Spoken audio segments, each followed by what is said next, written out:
Welcome to Rogers Center. Blue Jays celebrating a win last night. They had their biggest run output in a single inning. 8th inning, they had 2 3-run home runs to beat Buck Showalter's Orioles in the first of 3. Now it's time to take a look at the lineup for Baltimore. Markakis, Cruz, Davis, top 3 in the order.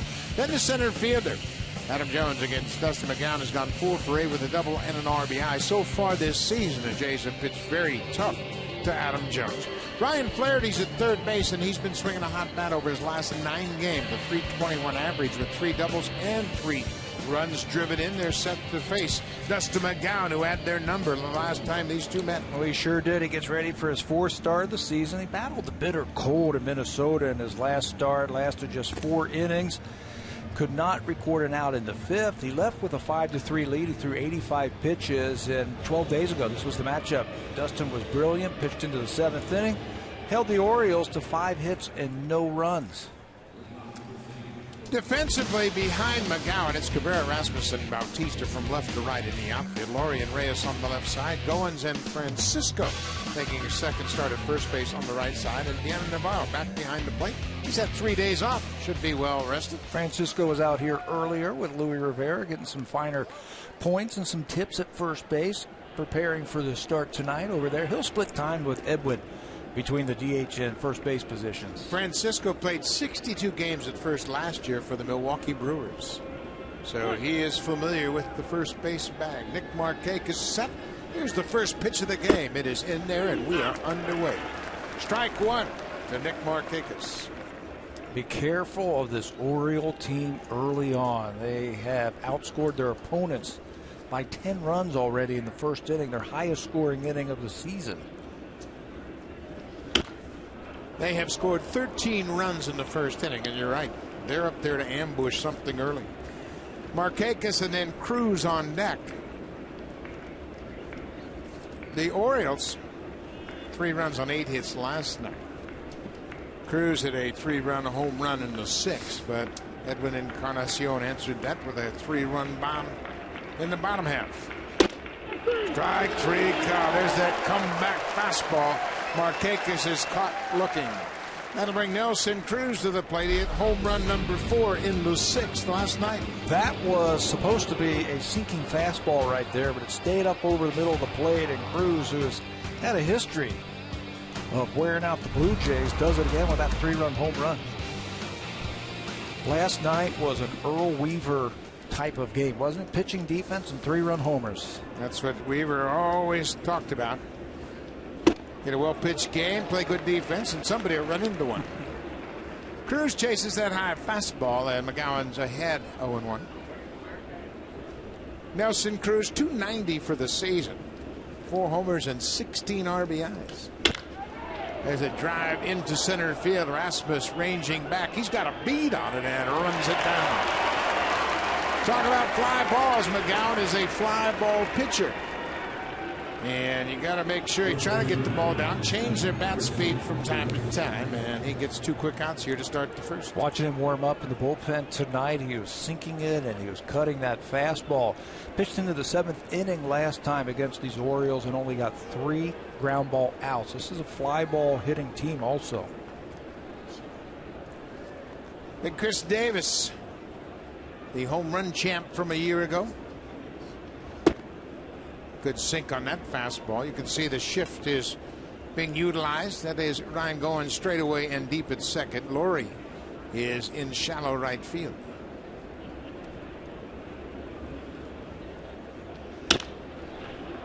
Popped down the left side and well out of play.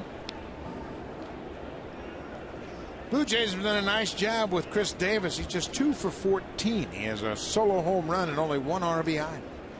Keep your fingers crossed. He is a red-hot hitter when he gets it going. Boy, that's a tough pitch right at the top of the zone, and McGowan didn't get the call. That's what they can do to Chris Davis. When you got that type of fastball right there from McGowan, you can challenge him up and in. He likes the ball away. Beat him with that fastball at 93. It's now 2-2. Power against power. Dustin McGowan won his game on April 11th. Beat Chris Tillman and the Orioles 2-0.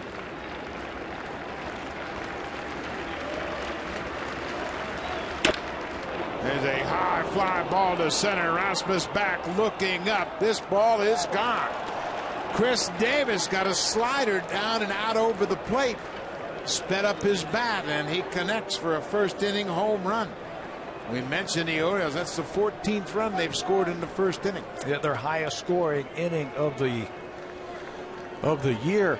He was beating him with fastballs, and Deanna Navarro wanted another comeback fastball, but Dustin shook him off, threw a slider, and look at Chris Davis. Recognized that one. Again, see how he likes the ball away from him like that? It's supposed to be down and in. It's out over the plate. Just like that, 1-0. Home run number 2 for Davis. And he's hit both of them against the Blue Jays. Adam Jones bats with nobody on and 2 outs.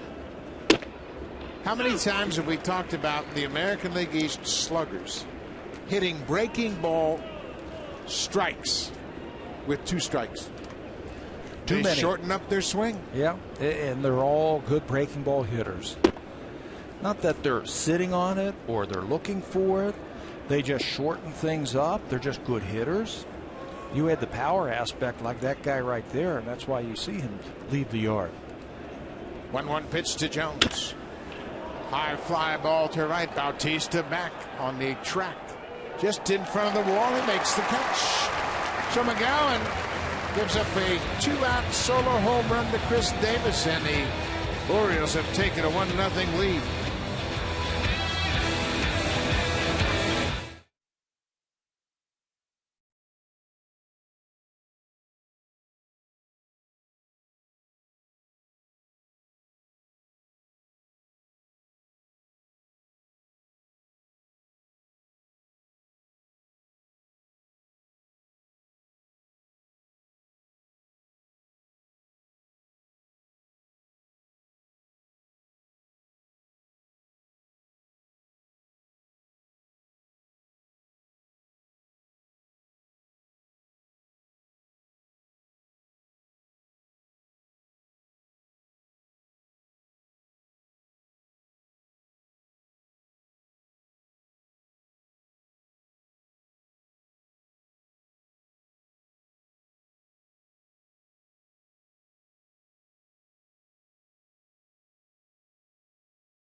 Last night scored 9 runs.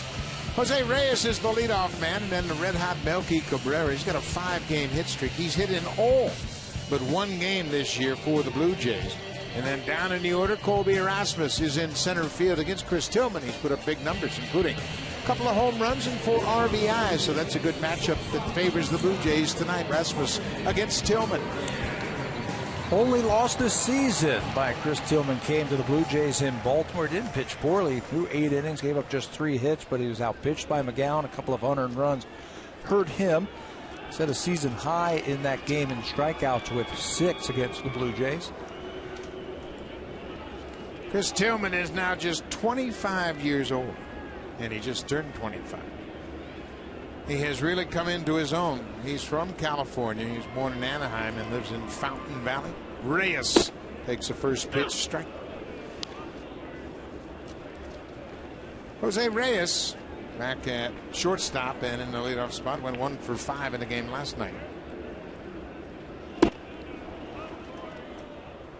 Chris Tillman, quite a bit different style than that of Dustin McGowan. He is a finesse kind of pitcher, moves the fastball in and out, back and forth with the velocity. Change of speeds. I mean, he can throw it 92, 93 when he needs to, but he's a pitcher. He's finally developed into a pitcher.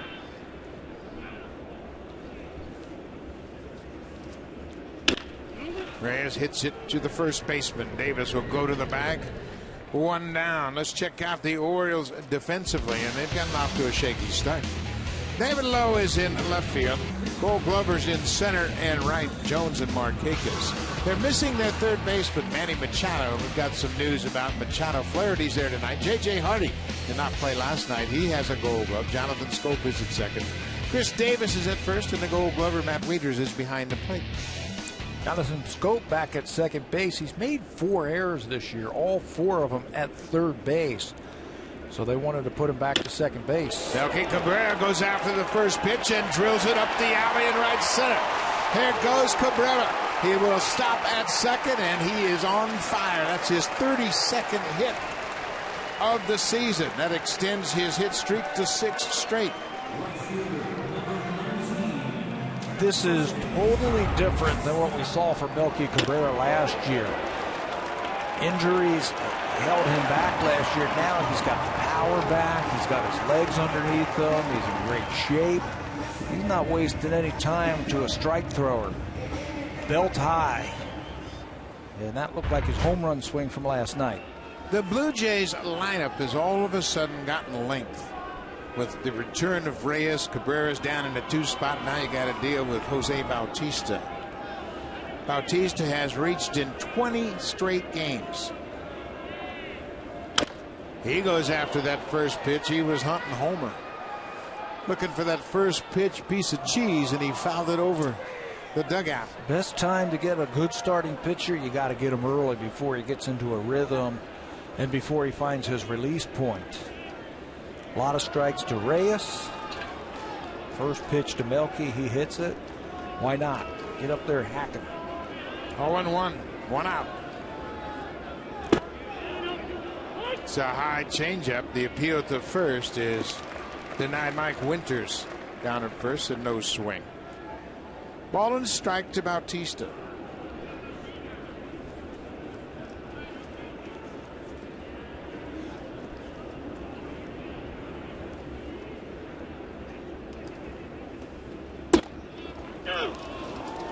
Bautista didn't like it. Pretty good pitch on the inside. Might have been just off the inside edge. But he is behind Tillman 1-2.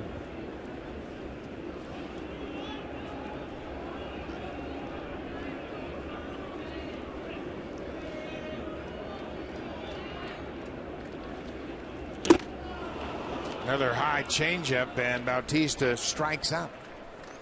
2 down. Edwin Encarnacion had a big swing of the bat in last night's game. He was getting beat by fastballs, and Kevin Seitzer told him keep the barrel of the bat over the baseball so you don't drop that back shoulder. Edwin did that, and that was a bomb. That is the Edwin that we saw last year, right there, deep to center. Tied the game at 3-all in the 6th. Cabrera still at second, and there's another pitch downstairs. Kevin Seitzer went to Encarnacion last night during the game, and something that he doesn't like to do, but say, hey, you're dropping that barrel of your bat. You're getting beat by the fastball behind you. Keep it above the ball. That'll shorten your swing, and boy, did it ever help. Chris Tillman, you can see he hasn't broken 90 yet. 86, 88, 79 with the changeup back and forth.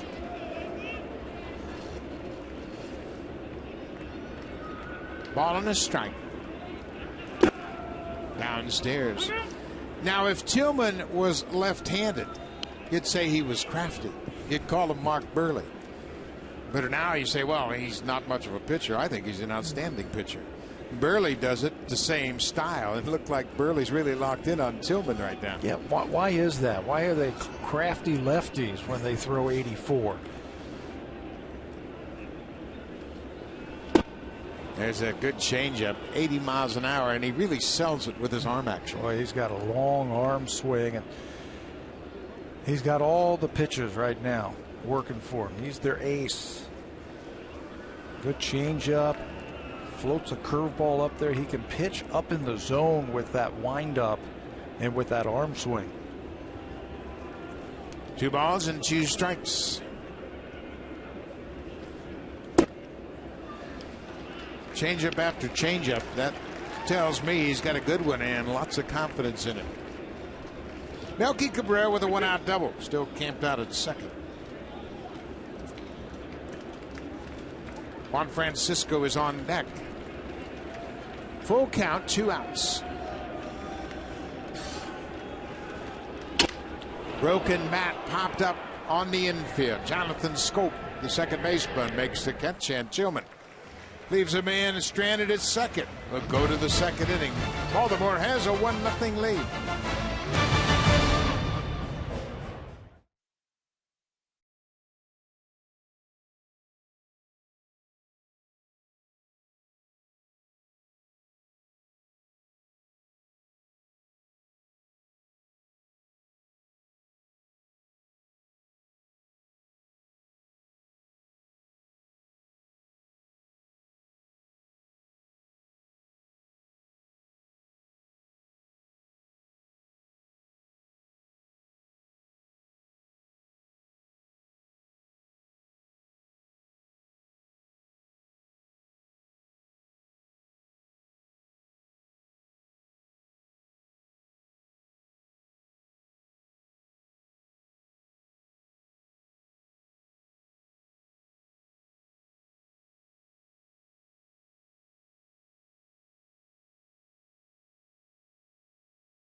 By the 2014 Honda CR-V.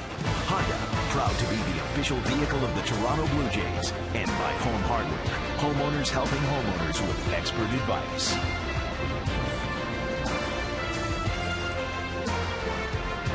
Dustin McGowan had 2 outs in the first inning, and he was pitching to Chris Davis. And Yadier Navarro, the veteran catcher, made an offering of a pitch, and he offered the fastball. Watch Navarro on the right. Wants to come inside, give me the fastball. McGowan says, nope, I want the slider. Okay. And right out over the plate, and Chris Davis has staked the Orioles to a 1-0 lead.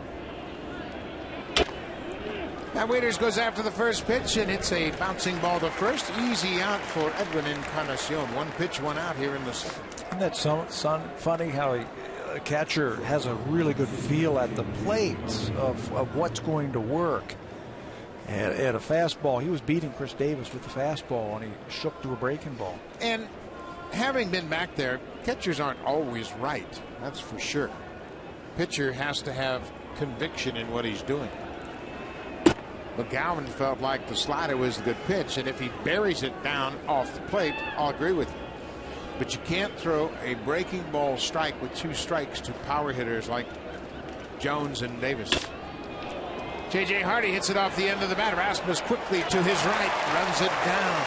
2 quick outs here in the second. Well, you know what I really like that we saw at the beginning of that first inning and so far here in the second inning is Dustin establishing his fastball and using his fastball a lot.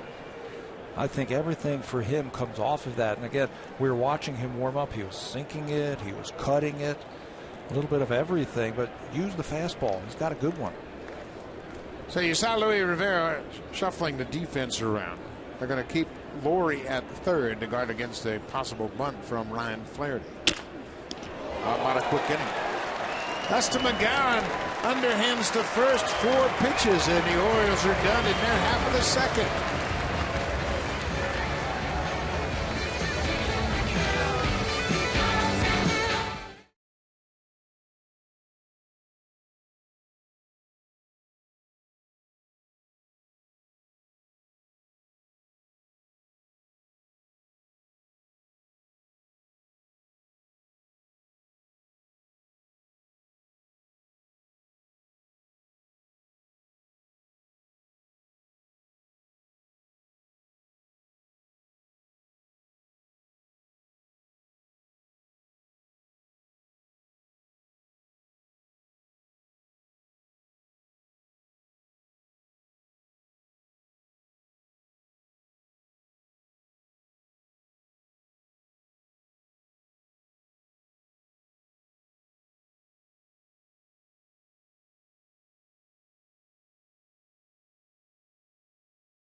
Jays on Sportsnet. Brought to you by the 2014 Honda CR-V. Honda, proud to be the official vehicle of the Toronto Blue Jays.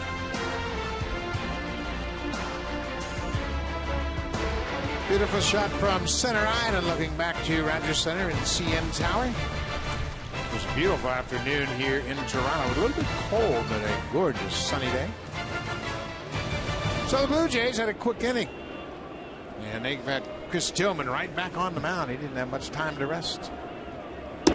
There's that big hammer, the overhand curveball for a strike.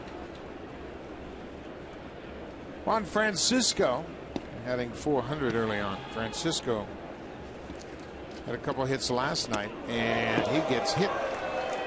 So Tillman, he didn't have much time to sit down in the dugout and towel off. Dustin McGowan needed just 4 pitches, so Tillman was right back out to start the bottom of the second. Not much time to catch your breath. He holds on to a cutter a little bit too much. They wanted to go inside, and it just clips Juan Francisco right around the knee area. Try to put a little bit too much on that one.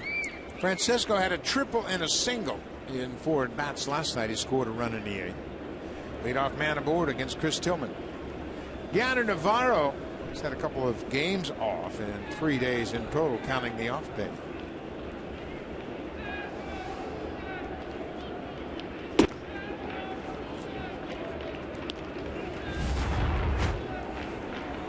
You can see he's really trying to work that grip as he's trying to figure out what he wants to throw. That's a cutter right there.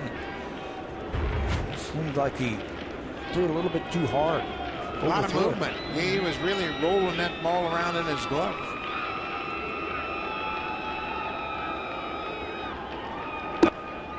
He finds the mark with that curveball.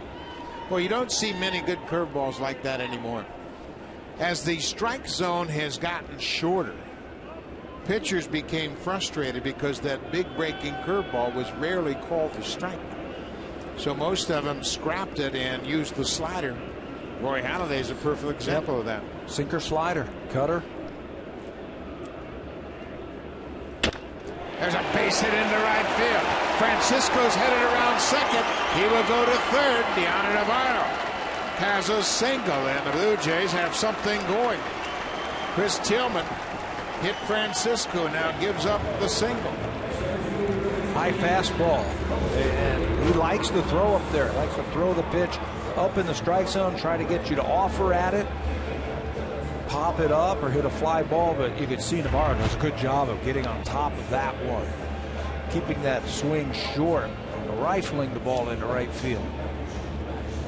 So Wiener's out to talk to his right-hander, and as we mentioned, he had a very short half inning on the bench. Dustin McGowan retired the side in order in the top half of the inning on just 4 pitches. Colby Rasmus batting .191 for the season, but he's hit .286 against the Orioles this year with a pair of home runs. 2 of his 3 home runs on the season have come at the hands of the Orioles. First and third, nobody out.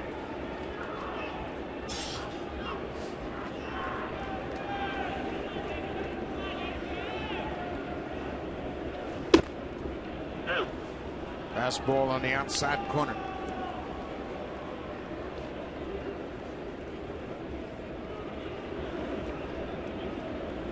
Blue Jays as a team really haven't come up with many clutch hits to this point. Aspa's just 1 for 11 so far. Fouls this one down the third base line. This is where Tillman can be really tough because he's got a couple of options. We've already talked about his great curveball that he could try and get Colby out on, or pitch up in the strike zone, try that high fastball if they want to try and go for the strikeout.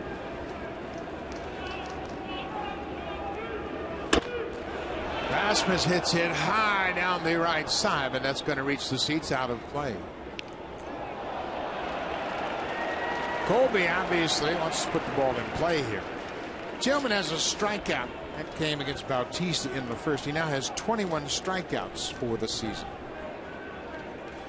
That would be the ideal situation. Rasmus doesn't want anything to do with that. the tying run just 90 feet away. Rasmus battling tough.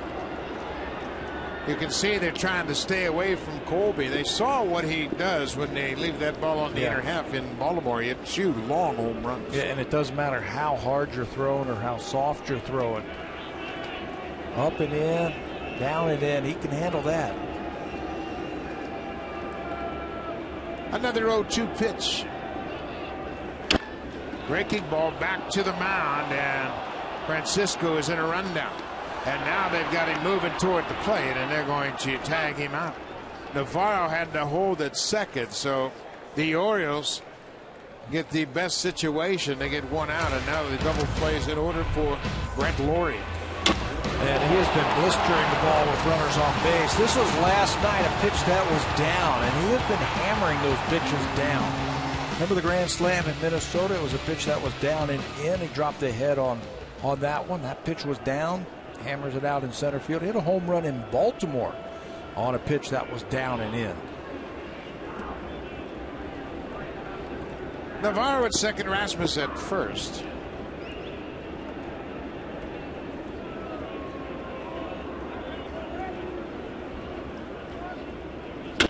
There's a drive to left field. Brent Laurie has done it again. 3-run home run for Laurie.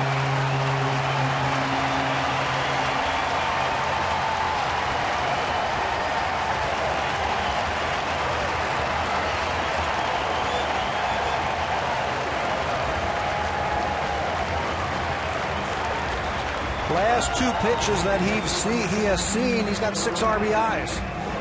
Homered in the 8th inning yesterday on a pitch that was down. I think they went right to him. Fastball, they wanted to try and pop it up. And it was high fastball Brett was waiting for. Watch where this one is. It's up. Stay on top of it. And another 3-run home run by the Blue Jays. 4 in the last 2 days, and Laurie's going to make sure he keeps that mustache intact. He was proud of that thing last night after he hit the home run in the 8th inning. And yep, he's still thinking, hey, that's the magic touch.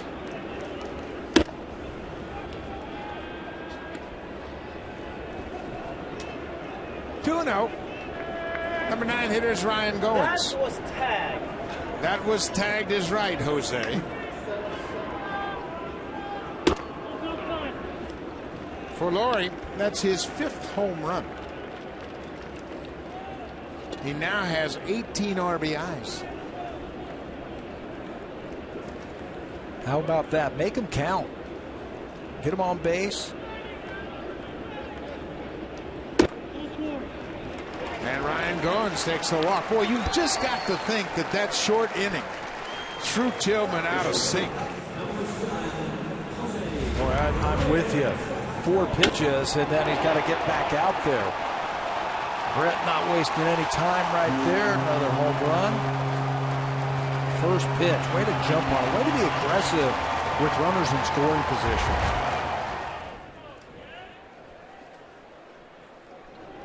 Back to the top of the order. Jose Reyes looks at a wide one. Tillman in the first inning gave up a 1-out double, then struck out Bautista and got Encarnacion to pop out. Different story this inning. Hit batter single, fielder's choice 3-run bomb. And now a walk to the number 9 hitter. We mentioned both of these clubs kind of sputtering along offensively, and we kind of figured this series somebody's going to break out.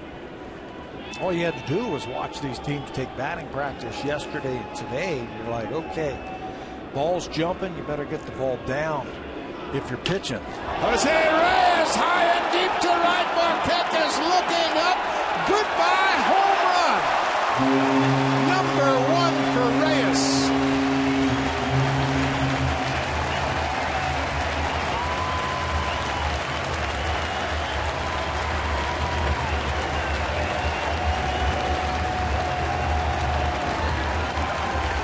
Ball wasn't down. That one was up, and Jose Reyes said, I can hit that one Chris Tillman had a great year last year, but if there was a little bit of a hiccup, he gave up a ton of home runs. He has done a good job this year keeping the ball in the ballpark, but not yet. Watch where this pitch is. Change up. Jose sees it. Look where it is. It's almost on a tee for him. And he blasts it to right. Laurie with a 3-run homer. Reyes with a 2-run homer. Blue Jays have hit 5 home runs last night and tonight. Melky Cabrera already has a double. The baseball must look like a beach ball to Melky Cabrera. He has 32 hits this season. 31 hits in the month of April. 32 hits in the month of April. Melky Cabrera is 2 for 2. 4 hits in the inning, a hit batter, and a walk. And nothing Buck Showalter can do about it right here. This is his ace. He's got to ride him. Their bullpen has pitched a lot of innings already this year. He knows it. He's got to ride Tillman. They had to fortify their bullpen last night because of a 4-game series against the Red Sox. TJ McFarland was added. So they have an 8-man bullpen as well. Bautista struck out on a high changeup. He's the 8th Blue Jay to hit this inning.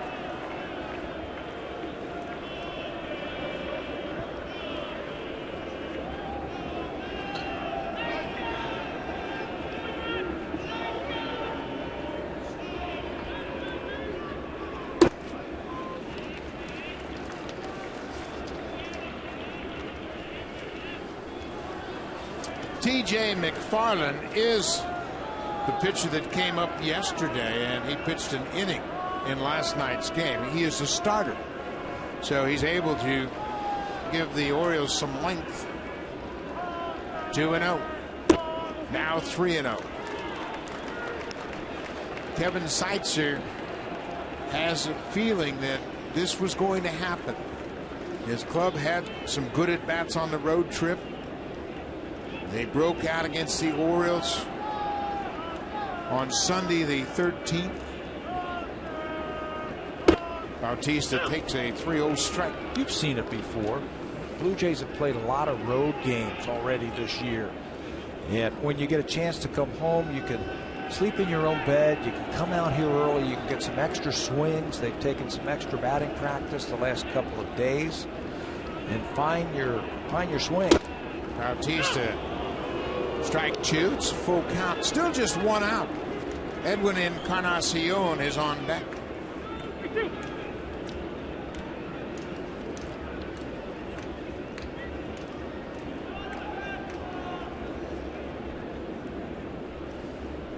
There goes Cabrera, ball forward to Bautista.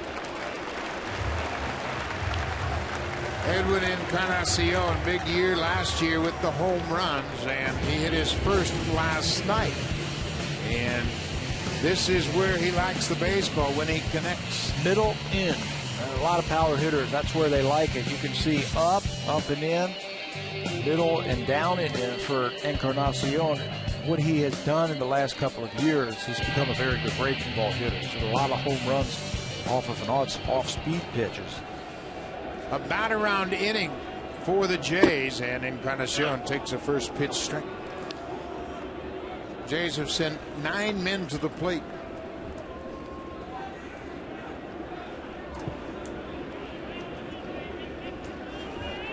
Five runs in so far.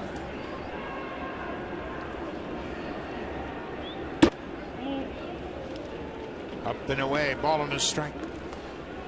The Blue Jays scored 6 runs in the 8th inning last night. That's their biggest inning of the season. Laurie and Reyes with home runs this inning.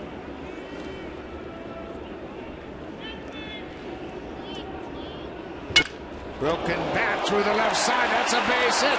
Melky Cabrera coming around. He's going to score. 6-1 Blue Jays.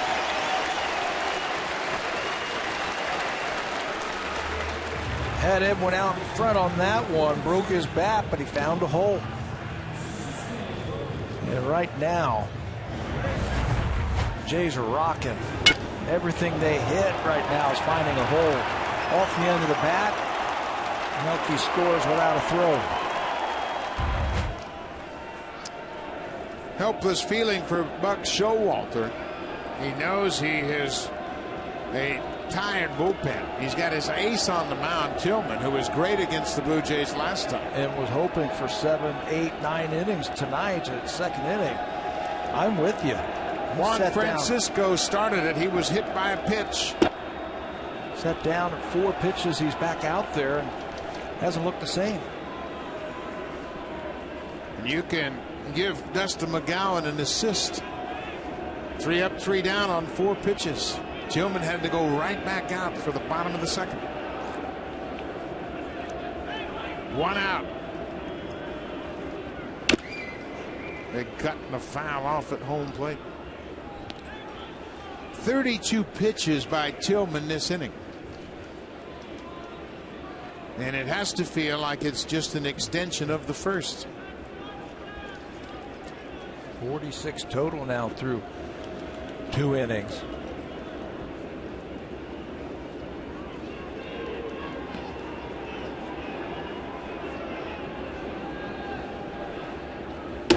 You know, you get in these situations here too, and you just want to stop the bleeding somehow.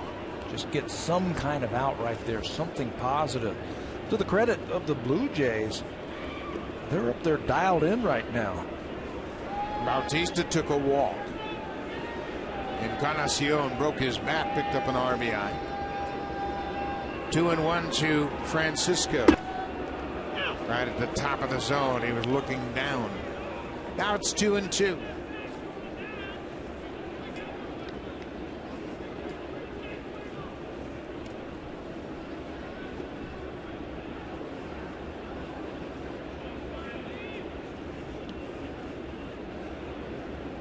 Bautista at second, Encarnacion at first.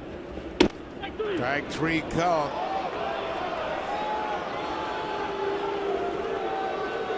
Two down. Well, the AL East is kind of topsy-turvy right now. The Blue Jays lead the AL East in starters ERA. The Yankees are right there, just under 4. They're the only 2 clubs with an ERA under 4 from their starters. The Orioles have had a rough go, and Tillman has been the most reliable of the 5 starters. Of course, Mark Burley leads the world in ERA, and he has contributed to that 3.86 team ERA from the starters. Tillman's ERA 1.7 coming into this game.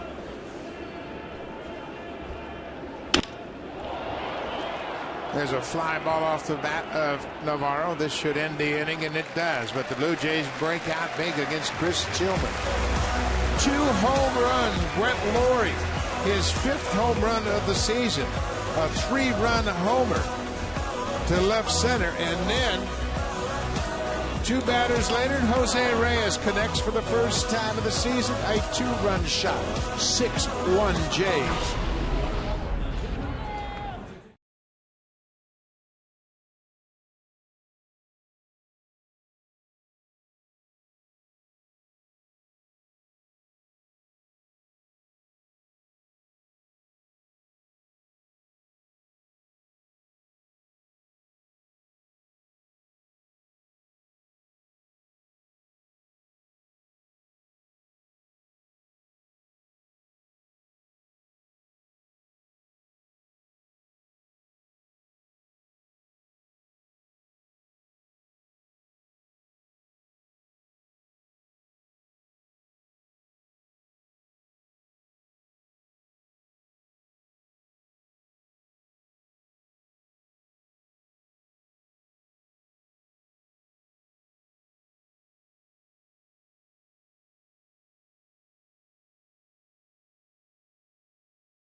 More MLB on Sportsnet. The Philadelphia Phillies will be at the Dodgers tomorrow. It all starts at 10 p.m. Eastern. That's 7 p.m. Pacific time.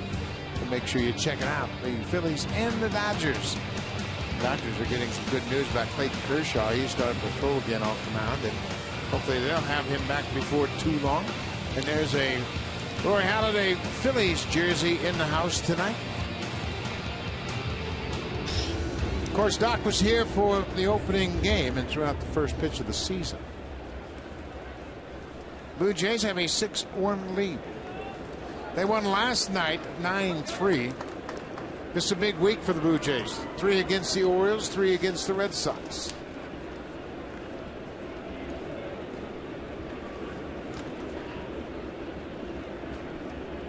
Jonathan Scope takes a first pitch strike.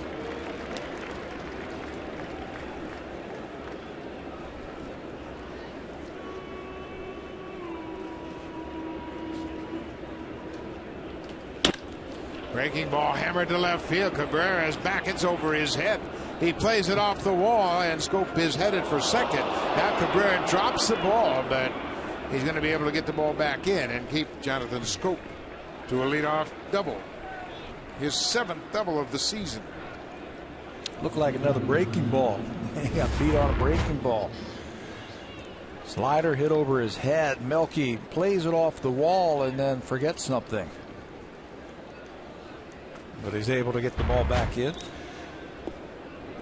You know, just like we were talking for Tillman, for it to be a quick inning, and he got back out there and he gave up 6 runs. What does this do for Dustin McGowan sitting around waiting for that 6-run inning? Yeah, it was a long half inning for McGowan.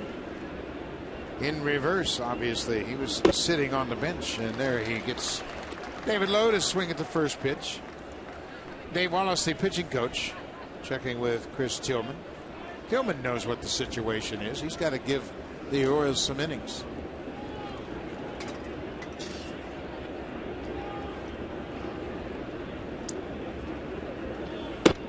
Ball and a strike to the Orioles at left fielder.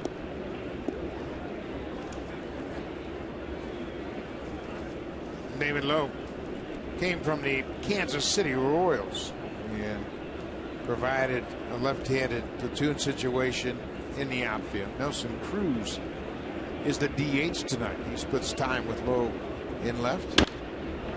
Hop back over the screen out of play.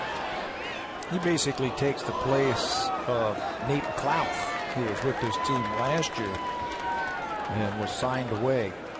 Left-handed bat, play the outfield, run just a little bit. Give some versatility to Buck Showalter's lineup.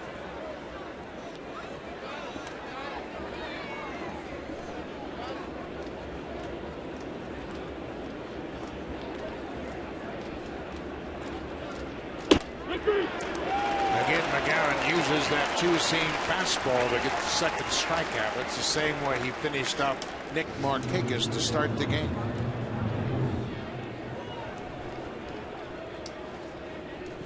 So 1 down. It will be Markakis with Scope at second.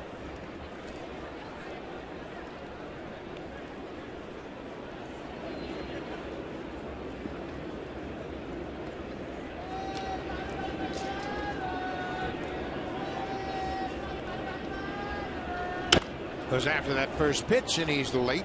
Pops it into the seats. Markakis is one of the Orioles' #1 picks. They've done a nice job with their #1 picks. Matt Wieters is another #1 pick that has developed into a Gold Glover and an All-Star. Goes after that inside pitch, and Francisco over near the seats, but it's about 6 rows back out of play. Well, if you can't draft #1 picks, why don't you just go ahead and trade for some of them? And that's what they did to help build this team. Adam Jones is a high draft pick for Seattle. Chris Tillman was a high pick from Seattle also. They traded for Tillman and Jones in the same deal. They also got George Sherrill, Cam Michelio, and Tony Butler, all for Eric Bedard.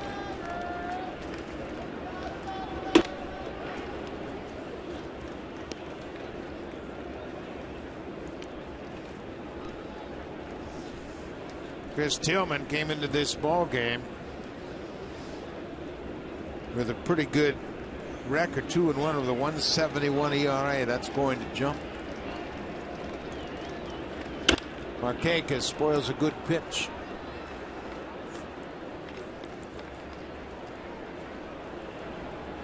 Blue Jays are capable of going on a roll, and it's all going to get back to starting pitching. You can throw up enough zeros and let these hitters take over. That's what happened last night. Get the good starting pitching, and they did. Ari Dickey did a good job getting deep into the ball game. Play good defense. They've done that. That's been the question that's gone around the last week or so. What happens when the hitters start to hit and the Blue Jays continue to get good starting pitching? We're starting to see that now with the hitters the last two nights. Well, the Orioles only scored in the 6th inning, and that's a sign of good pitching. You throw 8 zeros, chances are you're going to win the ball game. Take my chances with that, right?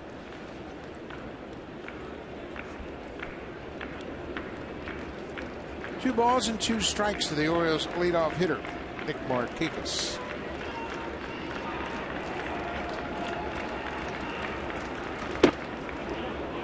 Pulled it inside, 94, but off the plate.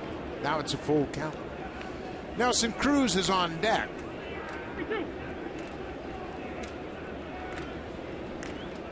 Jonathan Scope had a leadoff double.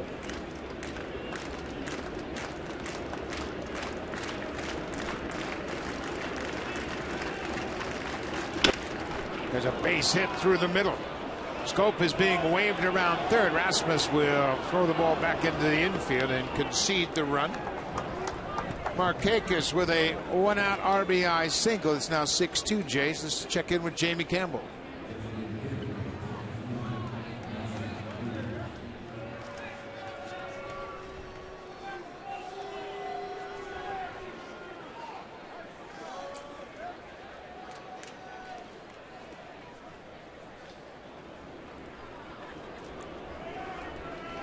Good job, Jamie. And Pineda has been accused of foreign substance. He had something on his hand in a previous start, but he appears to have had something on his neck, and it was discovered by the umpire.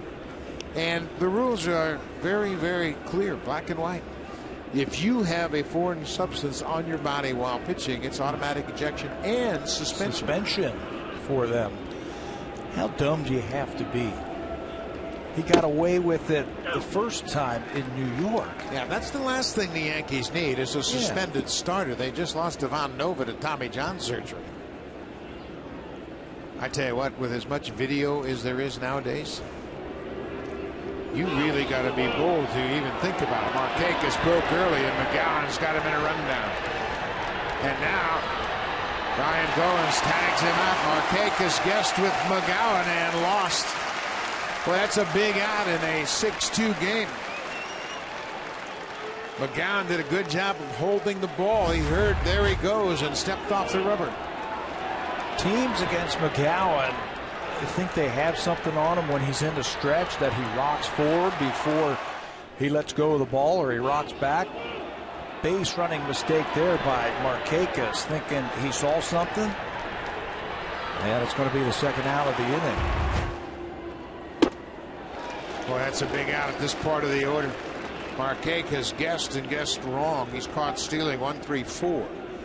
Second out of the inning, and that's huge with Nelson Cruz at the plate.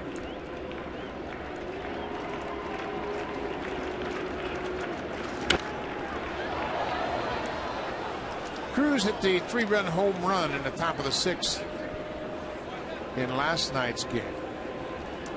He has 16 RBIs. That leads the Orioles. Nice pickup. Yeah, number 2 hitter right now for the Orioles. Tried to go down and away and overthrew it, missed it upstairs.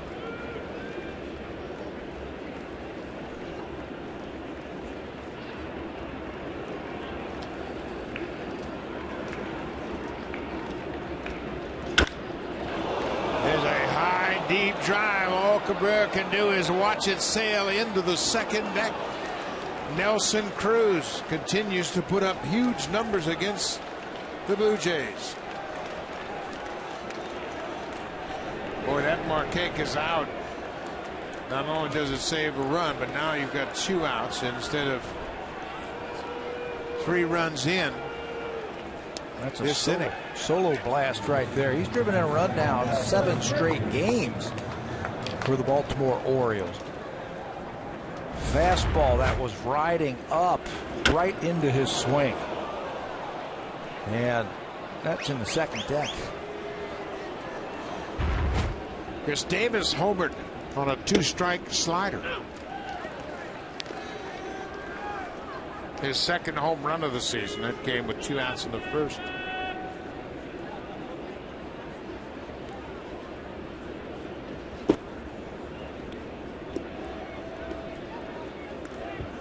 Nick Marquez was the second out of the inning as he was caught trying to steal second and got the rundown. Thought he saw something from McGowan and left early. Big out. This is a long way from being over right here. With the ability to hit home runs, both of these teams are never out of a game. 2-2, and you're right about that. And John Gibbons feels the same way. He's gotten Todd Redmond up.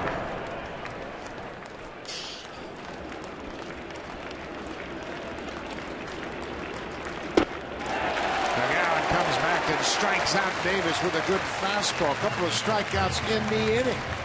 But the Orioles have scored 2, and they've cut into that Blue Jays lead.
And we have compared he and Adam Jones, 2 of the better center fielders in the American League, and they were outstanding as far as the OPS goes.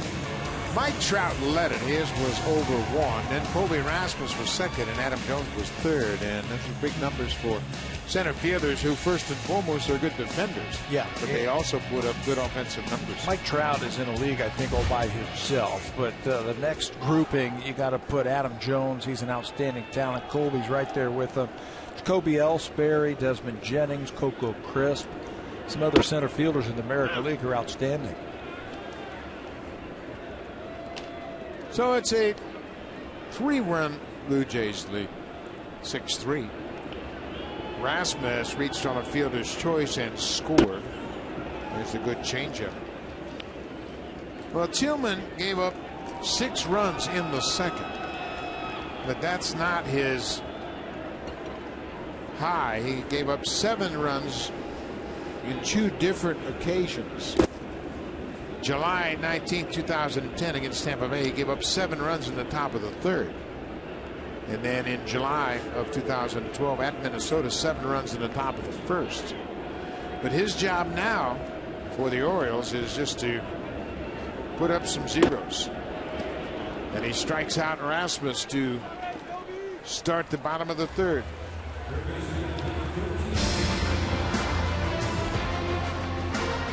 The 2014 Honda CR-V. Honda, proud to be the official vehicle of the Toronto Blue Jays.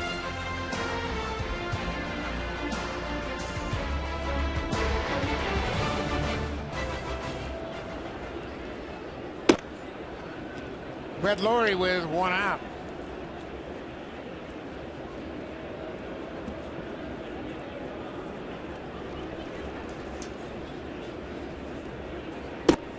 There's a changeup down at the bottom of the strike zone.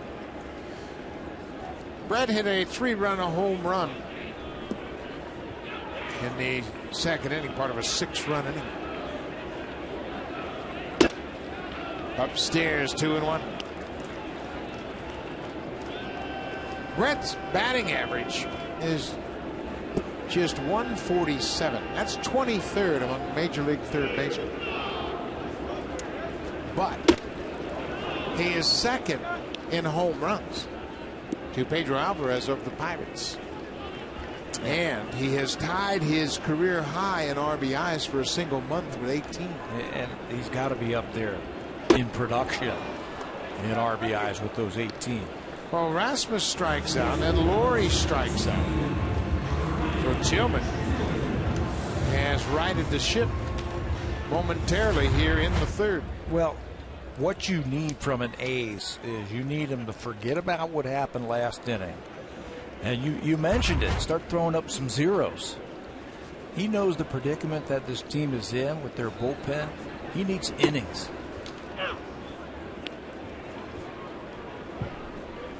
Brian Goins walked and scored last time up.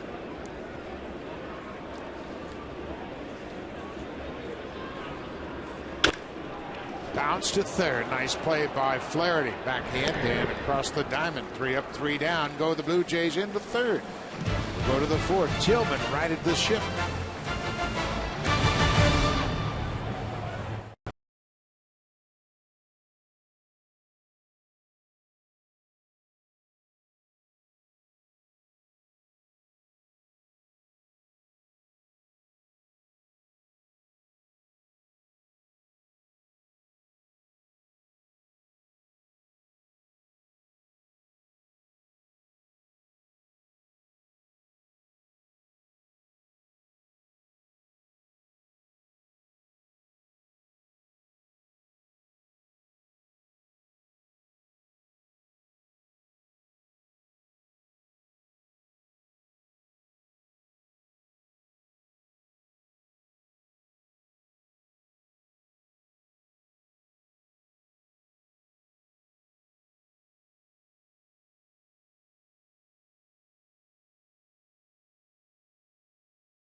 And in support of the Jays Care Foundation. Sunday, April 27th, the Blue Jays will take on the Boston Red Sox. It's a 1:07 start. Help break barriers to organized sports. Drop off your gently used baseball equipment at Rogers Center. It'll be received at gates 3, 5, 10, and 13. Log on to BlueJays.com/Rookie League for more information and details. Jose Bautista has struck out and walked, and they're talking about timing issues, obviously, and Bautista continues to walk at a high rate. 6-3 ball game. Middle of the order for the Orioles. It'll be the cleanup man, Adam Jones, then Matt Wieters, followed by J.J. Hardy.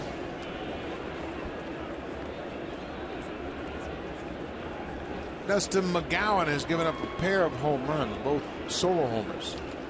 Chris Davis in the first and Nelson Cruz in the third. Established that fastball early in the game. He had a great slider in Baltimore.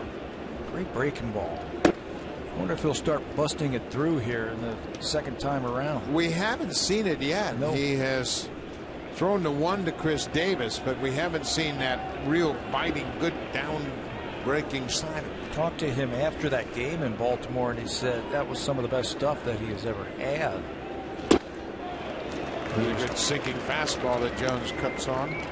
Just concentrating on throwing strikes, and he was getting out there with that slider and really pulling it down through, and had a good one.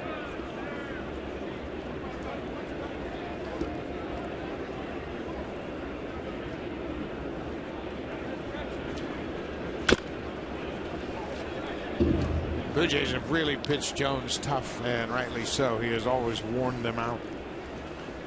What you do when you're going over the opposing team, you look at the hot hitters and say, okay, how do we get Jones out? How do we get Davis out? And so far, so good.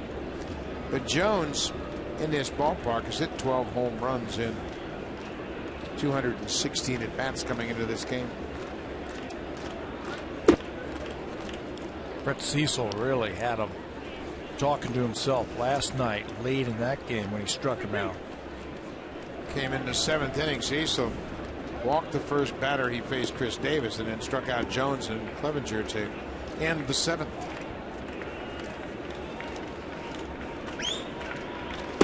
There's that good slider.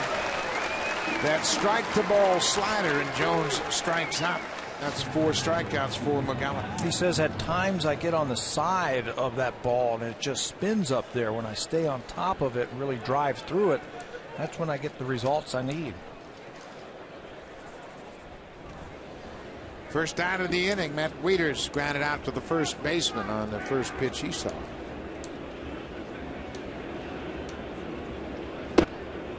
He takes his strike.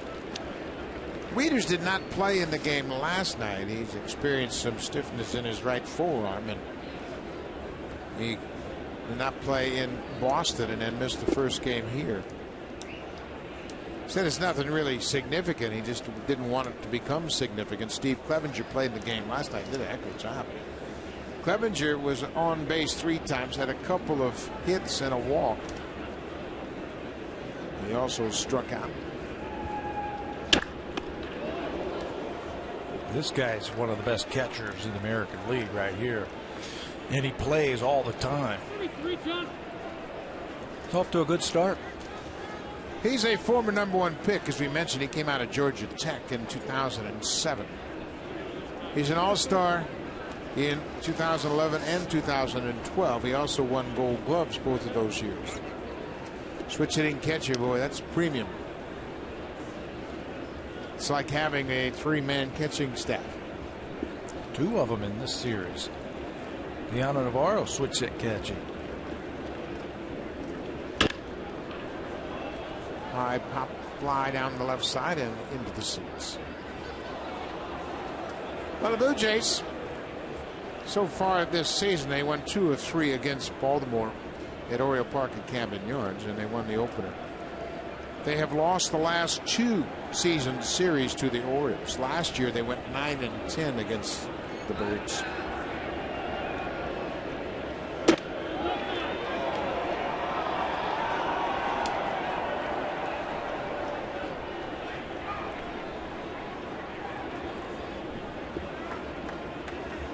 This good team that, kind of like the Blue Jays, really hasn't hit full stride yet. There's a good breaking ball. Now you're starting to see the tilt in that slider that we saw the last time he faced Baltimore. Stay on top of it. Slider has been good. This year, his strike percentage with the slider is up from last year, and the chase percentage is also up, meaning batters see it as a fastball, see it as a strike, and they chase it out of the strike zone. 2 down. McGowan is right back in a good groove again.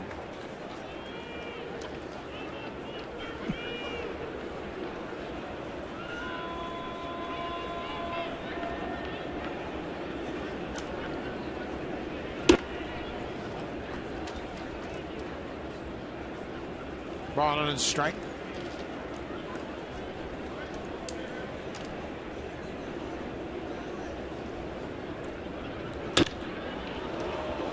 Fly ball to left. Melky Cabrera almost in his tracks, and the Orioles go down in order. 1, 2, 3 in their half of the fourth. When we come back, Jose Reyes will start things off. He's gone deep already tonight. Home run number 1, Melky Cabrera. He's just 2 for 2, and Bautista has reached it 21 straight games.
Fans, get ready for the 2014 baseball season with MLB TV. Watch every out-of-market regular season game live or on demand in HD quality. Watch up to 4 games at once with multi-game viewing. Season subscriptions start at $129.99. Visit BlueJays.com for more details.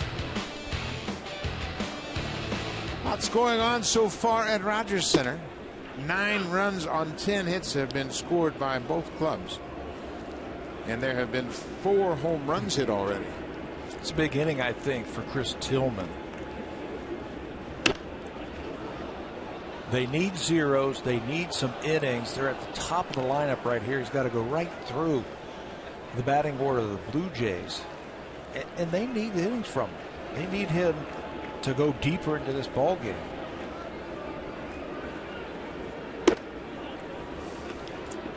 He's only thrown 64 pitches, so he has got plenty left in his tank, and you can bet he's got a little extra adrenaline after giving up that 6th spot in the second.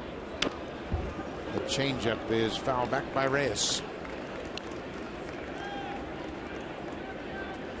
Look, Showalter knows that an ace has got to give you innings.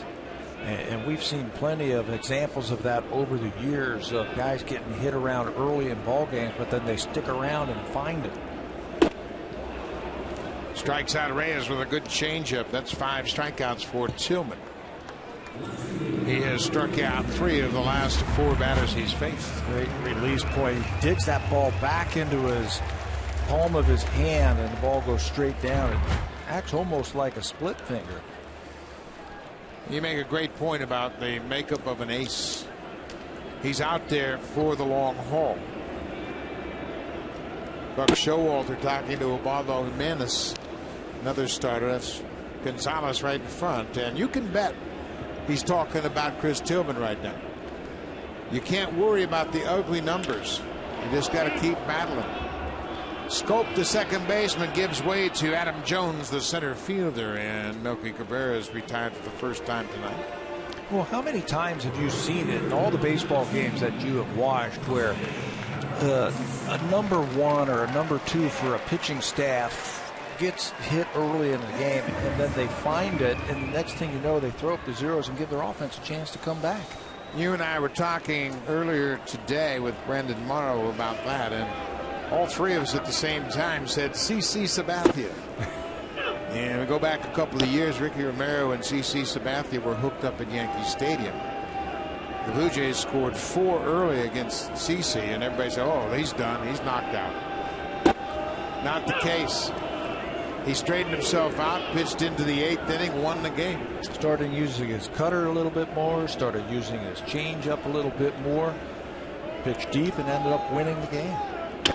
Bautista shoots one the opposite way. Remember Seitzer and Bautista having that conversation a couple of innings ago in the dugout? Take what they give you, Jose. Everybody's starting to swing it now. 2 strikes. They got the shift on. Fastball is a perfect opportunity. Where that pitch is, shorten it up, let it get a little bit deeper. Or they just shoots it the other way for another hit. And Kevin Zeitzer's got to be thrilled with that. He's trying to get the Blue Jay hitters to straighten out these defenses. Use the whole field so they can't bunch you. 2 outs. There's a fly ball to left. David Lowe on the run. He's got good speed, and he'll run it down in the alley. So the Blue Jays get a 2-out single, strand the base runner. We'll go to the 5th. Now it's time for Blue Jays Central Update. Here's Jamie Campbell and Greg Zahn.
Join the conversation after every game. Mike Wilner hosts the Blue Jays Talk, delivers insight and debate. Blue Jays Talk after the game on Sportsnet 590, The Fan. Mike Wilner along with Jerry Howard and Joe Siddle, and that's Tom Young, who's really the captain of that ship. He's the one that sets everybody straight. Great radio crew that does all the Blue Jays action. So we are headed to the top of the 5th. Blue Jays have a 6-3 lead. Another big inning for the Jays in the bottom of the 2nd. In case you missed it, 2 more home runs. Brett Laurie, a 3-run shot. Jose Reyes, his first of the season, a 2-run home run. So Ryan Flaherty will lead things off. He is the 3rd baseman tonight. McGowan's got that good sinking fastball working bottom of the zone now. Well, he's mixing in a changeup also, where he digs it way back into those big fingers of his and lets it go. He gets good movement out of it. You think Dustin McGowan noticed Todd Redmond warming up down in the bullpen? I hope he did. So does John Gibbons. Yeah. Pitchers will do that. They're in trouble. Manager will get somebody up. They look over their shoulder and say, hey, I want this win. I want to finish this. So Redmond has taken a seat as McGowan has sorted things out. But John Gibbons, I mean, this is a significant week for the Blue Jays. You know, they've gotten off to a pretty good start. 11-9, they're a game behind the Yankees. Play the Orioles and the Red Sox. Leadoff walk to Flaherty. The 2014 Honda CR-V, Honda, proud to be the official vehicle of the Toronto Blue Jays.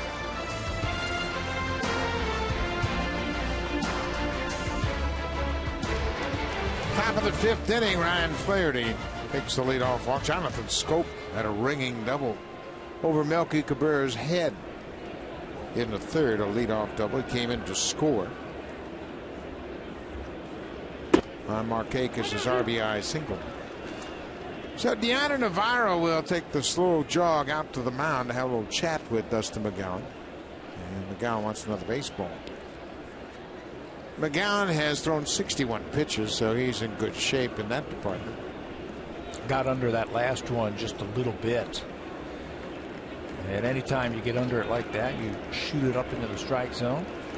Well, he might have to look over his shoulder again. Of course, the starter has to go 5 innings to qualify for a decision. Jonathan Schoop, his double was his 7th of the season. And now McGowan falls behind 2-0. Well, that's going to bring Pete Walker out to the mound right there. 6 straight balls. You're at the bottom of the lineup here. 7, 8, 9. It's the 5th inning. You want the win, you're going to have to get through this inning and start pounding that strike zone. Well, and the last thing you want to do, it looks like Tillman has straightened things out. The last thing you want to do is work to the middle of that order. I mean, they are notorious in their ability to drive in runs, in particular against the Blue Jays. Nelson Cruz, Chris Davis, Adam Jones. They have been Blue Jay killers throughout their life. Crazy numbers those 3 have put up. And that's why I say you got 7, 8, 9 right here. Attack them. Don't give them a chance to walk. Make them swing the bat.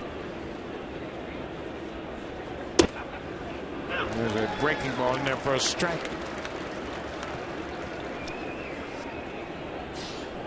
Chris Davis has homered and struck out.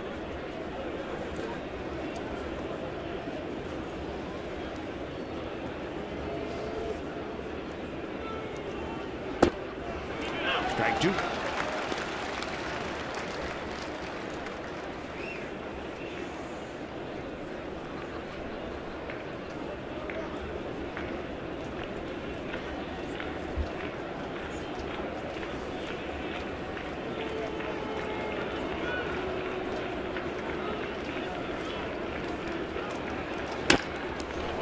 The glove of McGowan. Schoop's going to reach an infield single. Flaherty moves to 2nd. That had a chance to be a double play ball. Hot shot back to the mound. McGowan got a glove on it but couldn't make a play. Would have been a heck of a play by Goins. You could see the ball was on the first base side of 2nd. But Dustin right off of his glove in the no man's land. Nothing you can do about that. So the first 2 reach. Blue Jays think David Lowe's going to bunt. In at the corners. Lowe, the number 9 hitter, he's not showing bunt. Takes a strike. Tough to give away outs when you're on the road. Yeah, and you're down by 3 runs. The first 2 guys reach. You got to play for a big inning.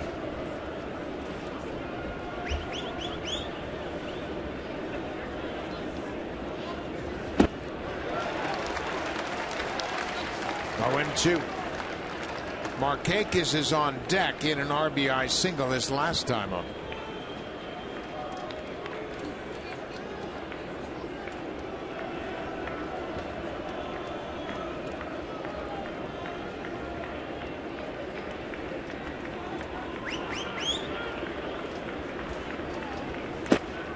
Nice play by Navarro. He scooped that low throw to keep the runners at 1st and 2nd. Sinker down and away. Good job catching that one. Doesn't get a lot of ground balls, Dustin McGowan. A lot of fly ball out. So anything on the ground is going to be a bonus. Boy, he took a good shot at that inside corner. Didn't get the call. Looked like it caught the top of the strike zone. So now it's 2-2.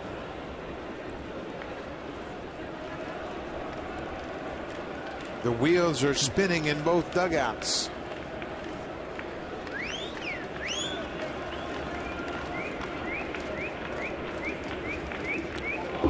Threw that one behind him. I'm not sure if it hit him, man. The umpire said it did hit him. And David Lowe will go to first, and that'll load the bases. And John Gibbons is coming out of the Blue Jays dugout, and he's going to make a pitching change. This pitch is all the way behind Lowe. And the umpire said that it hit him. And it didn't look like it did, but that's academic now as John Gibbons has come out of the dugout. He'll take the ball from Dustin McGowan and turn things over to Todd Redmond. The Orioles have the bases loaded, nobody out.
Todd Redmond is into the game, and he inherits a nasty situation. Bases loaded, nobody out. Leadoff man Markakis at the plate.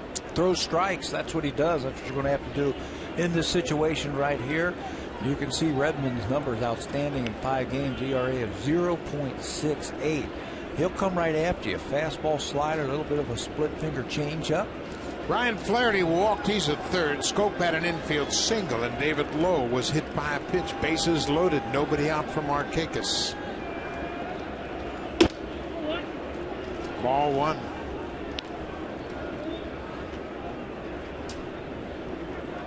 Todd Redmond was the losing pitcher in the middle game of the 3-game series in Baltimore. He came into that game late in extra innings and pitched 3 1/3. Real good innings. Really threw the ball well and took the loss. John Gibbons in here, hopeful of Todd Redmond stranding a couple of these runners. Markakis pops it up. That's a start. Reyes calls for it. Infield fly rule is in effect, and Markakis is retired. But Todd Redmond still has a big challenge. If you look at the RBI leaders against the Blue Jays since 2009, Longoria you expect. He plays in the East. Same for Cano. He did play in the East. But Nelson Cruz has put up huge numbers. 40 fewer games than Evan Longoria, and he's had 53 RBIs. He's had some of his best games against the Blue Jays. I remember those 8 RBI games when he was a member of the Texas Rangers. Likes the ball out in front where he can go and get it.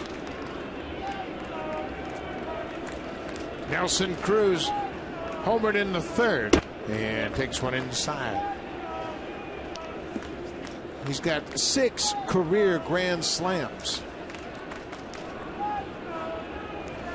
Redmond would love to see a hot shot right to Reyes. Just what the doctor ordered. Ball 2. Right now, you're just trying to limit damage right here. 1 out at a time. Redmond has induced 4 ground ball double plays. Chris Davis is on deck. You'd like to keep him right there. There's a shot into the seats, hit hard but well fouled. Martin Perez of the Texas Rangers has induced the most double plays. He's thrown 9 double play balls. He's a starter. Redmond's had a nice number coming out of the bullpen. Mark Burley also has 4 double plays. Redmond would love to get number 5 right here. That's not going to do it. Cruz has gone deep for a second time. His 7th career grand slam. And the Orioles have taken the lead.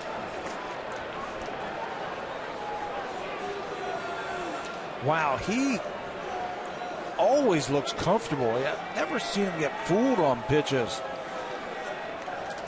And when you miss your spot, good hitters are going to take advantage of it. And that's exactly what Nelson Cruz does again. An RBI machine. They wanted the ball down and away. Watch this ball just leak back out over the front of the plate. And he hits it hard to left field.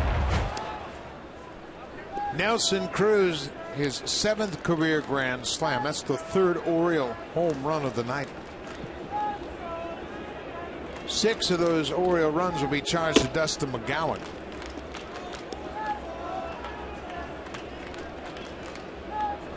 When Cruz signed with the Orioles, everybody in the East went, oh boy, another big bat to add strength to an already good lineup.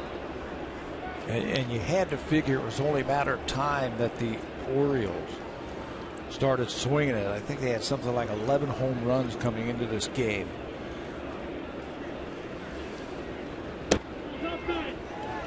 Just off the plate outside, it's 3-1.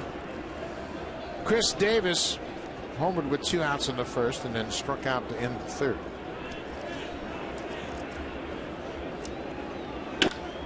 Hits this one hard into center. That'll be in front of Rasmus, and he makes a nice play to catch that big hop. Chris Davis has his 2nd hit of the night. We had talked about this division all season long, how it's going to be a dogfight. Every club in the division has warts, have concerns, whether it's starting pitching or injuries to regular players. But it is a toss-up right now.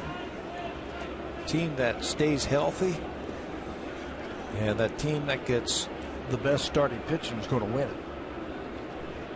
Orioles lead at 7-6.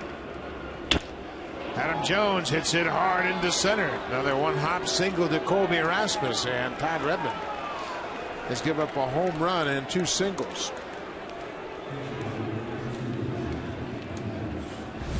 Well, just got to get the ball down. That one about belt tie in the middle of the plate, and these hitters, they had great rounds of batting practice. We watched them today. They put on a show. Pete Walker will get somebody else up and throwing in the bullpen. 1st and 2nd, still 1 out. Matt Waiter's the catcher.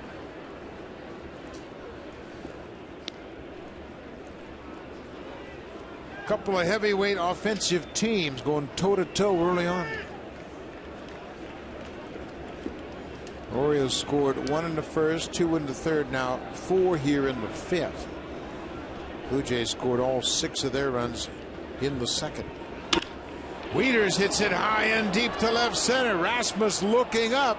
That ball is off the wall. Davis is around 3rd. Jones is being stopped. The throw to home is not in time. 4 straight hits for the Orioles.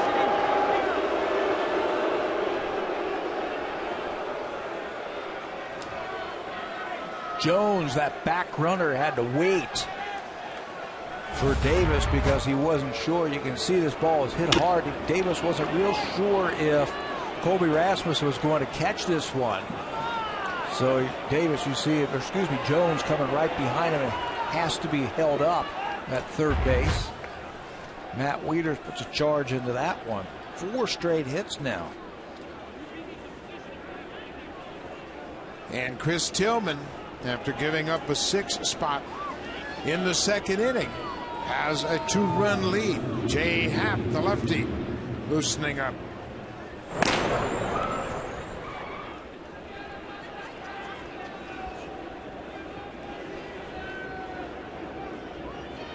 Second and third, 1 out. It's just the top of the 5th, so this part of the order, John Gibbons will play the infield back at least until he gets 2 strikes. Yeah, concede the run early in the bat against J.J. Hardy. Ball hit hard at one of the corner infielders. They're not going to be able to score.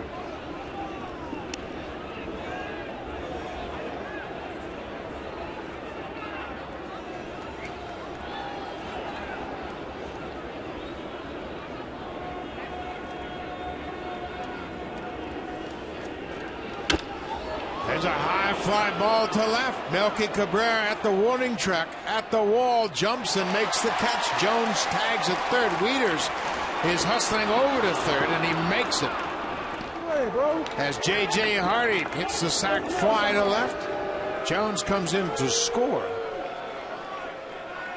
And it's a 6-run inning for the Orioles.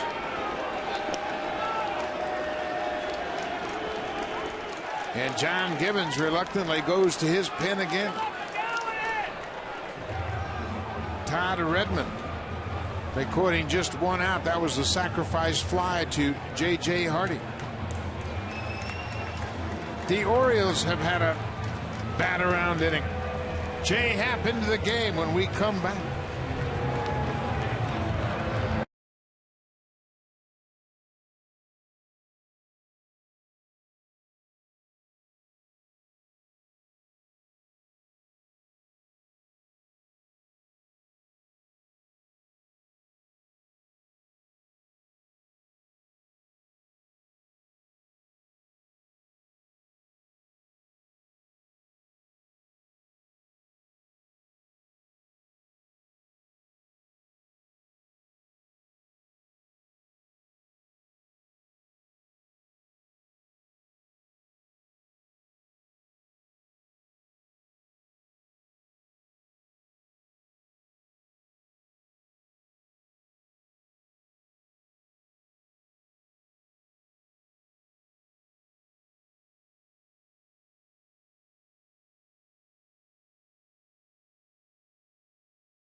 To McGowan, he gave up a run in the first, but then he was rewarded by 6 runs in the bottom of the second. He had the lead, and then the roof caved in on him in the 5th inning.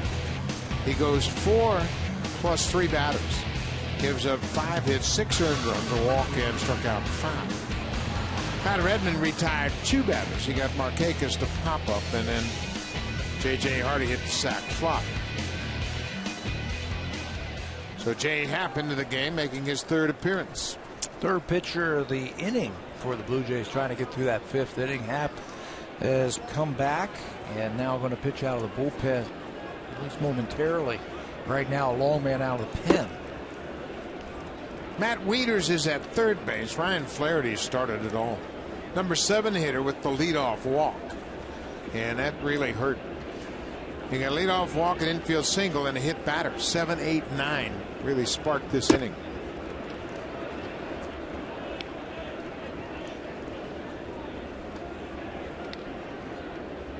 And Chris Tillman has sorted things out. He gave up 6 runs on 5 hits in the second. He got the second out of the second inning was a strikeout. And then he got a fly out. He's had 3 more strikeouts. So 4 of his 5 strikeouts have come after the damage in the second inning. There's a strike. It's 3-1.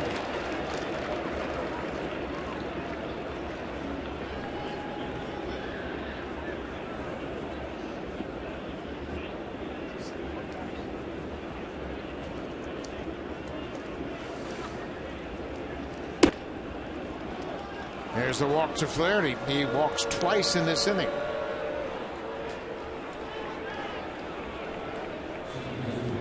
Now J. Hop walks the first batter he faces. Both clubs have had a bat around inning tonight. And we're just in the 5th. Yeah. Hang on. There's going to be more. Blue Jays aren't done yet. No, not at all. Tillman hasn't gotten his 5 innings in yet to try and get the win now that they've come back.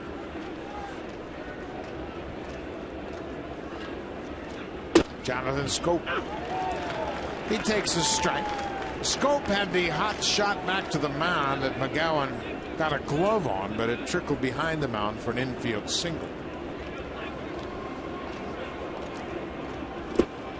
Waves at that breaking ball. He's a free swinger, that's for sure. Yeah, a little anxious right now trying to prove himself. You don't have to throw him a strike to get him out. And I wouldn't right now. Just get it close.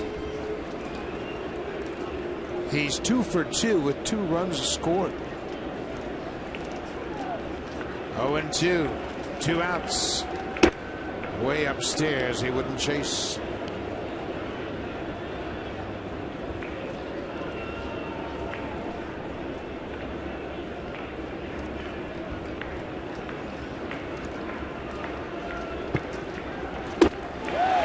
He strikes out. That ends the inning.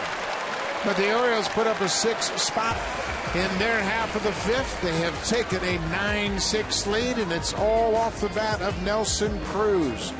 2 home runs tonight. His 7th career grand slam. The Orioles have a 3-run lead.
Big comfy green chairs in a TD Comfort Zone are guests of TD.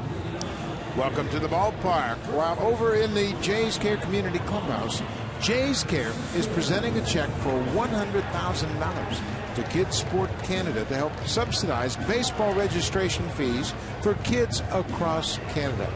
Congratulations to Kids Sport and to Jays Care for a job well done. Well, we are in the bottom of the 5th, and there have been 15 runs on 16 hits and 5 home runs. And we kind of predicted we're going to have a game like this during this 3-game series. Both clubs were a ticking bomb ready to go off. Yeah, and both of them just itching to get indoors in some nice weather and take their rips. Juan Francisco goes after the off-speed pitch. How about the 2 6-run innings? They're identical. 6 runs on 5 hits with 2 left on base. Blue Jays had that inning in the second. The Orioles in their half of the 5th. Francisco goes around. That's the first out of the bottom of the 5th.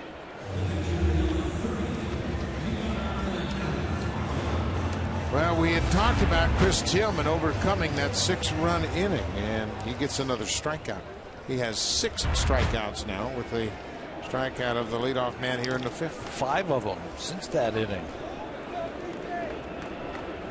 Got one in that second inning, then 4 more since then. Down Navarro, the catcher. Blue Jays are down by 3.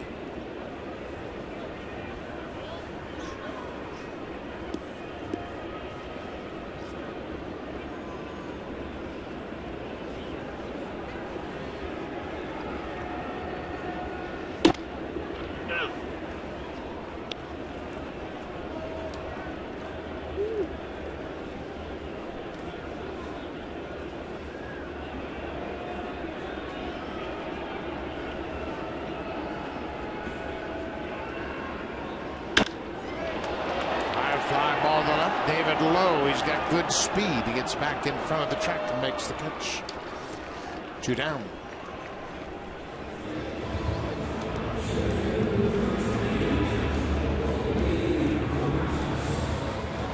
Guy doesn't get too emotional, does he? Chris Tillman. Very much under control. And he went down to the minor leagues a couple of years ago at the start of 2012 and worked with the Orioles pitching coordinator Rick Peterson.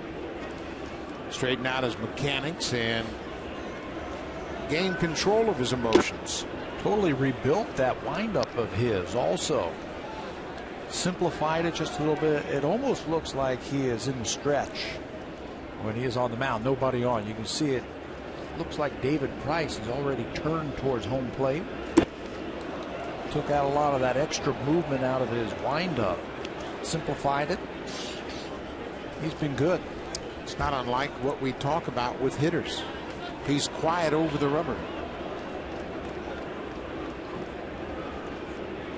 0-2 and another curveball, another strikeout. 7 strikeouts for Tillman. And fans, here comes the Home Hardware Cleanup Crew, brought to you by Natura. Home Hardware's exclusive line of safe, environmentally friendly cleaning products.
Center. We got a real Donnybrook going on here. It's the top of the 6th. And David Lowe tries to bunt, and Jay Happ Scoops and goes to first. One pitch, one out. Let's check in with Jamie Campbell. A lot going on around the baseball world.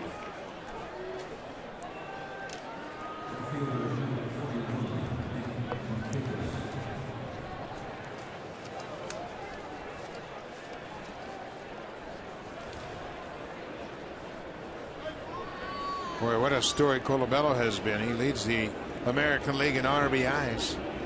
Colabello and Jose Abreu. Pujols is tied with Abreu for second.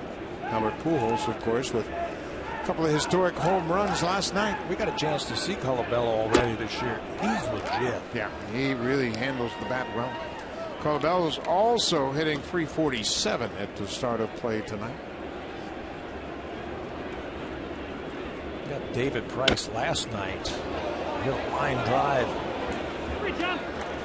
into left field for a home run.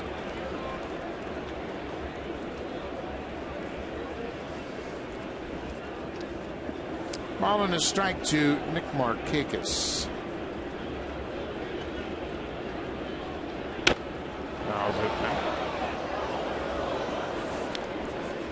Blue Jays won the opener 9-3 last night. They trail 9-6 as the Orioles bat in the sixth.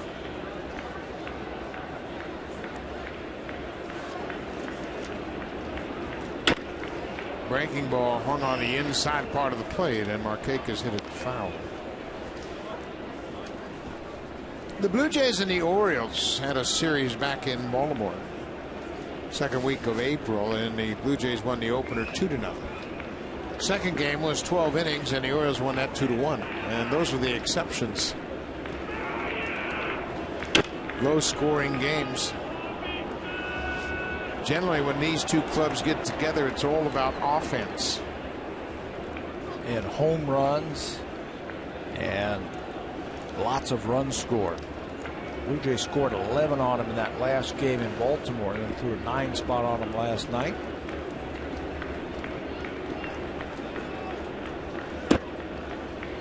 Baltimore hit 212 home runs last year. They came into this game with 11 so far. Only Kansas City with 7 home runs, had fewer home runs than the Orioles, so you knew it was just a matter of time before they busted out. Yeah, they got some big home run hitters in their lineup.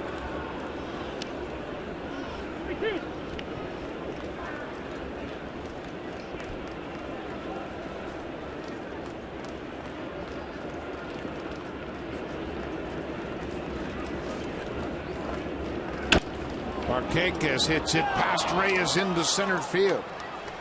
He picks up his second hit of the night. A one-out single.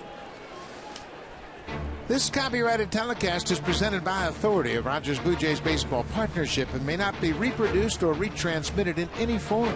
And the accounts and descriptions of this game may not be disseminated without the express written consent of Rogers Blue Jays Baseball Partnership. And here's that guy again, Nelson Cruz. He's got a pair of home runs already tonight. He's driven in 5. And we had mentioned how he has always had big RBI games against the Blue Jays. He's had a pair of 8 RBI games against the Jays in the past.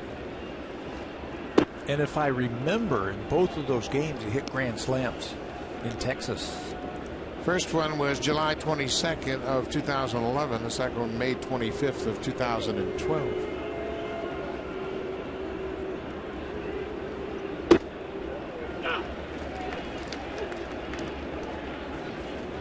Can you imagine what the Texas Rangers would be doing if they had Nelson Cruz in their lineup? But they couldn't afford to pick up Prince Fielder and Shin-Soo Choo and keep Nelson Cruz. There's another strike, 2-2. Well, if he's like everybody else on that team, he might be hurt. They got so many guys injured right now, but they just keep on winning.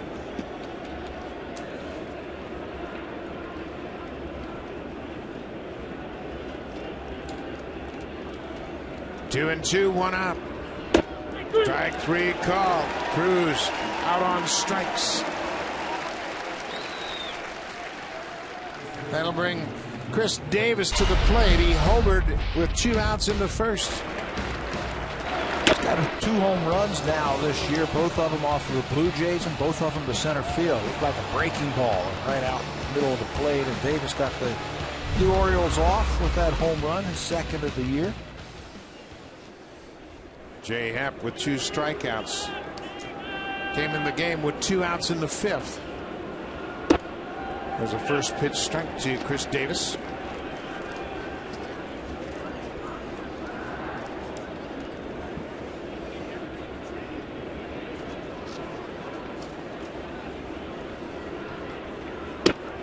High breaking ball. About halfway through that swing, Davis realized that's not the one I want to swing at. Tried to shut the swing down, but it was too late.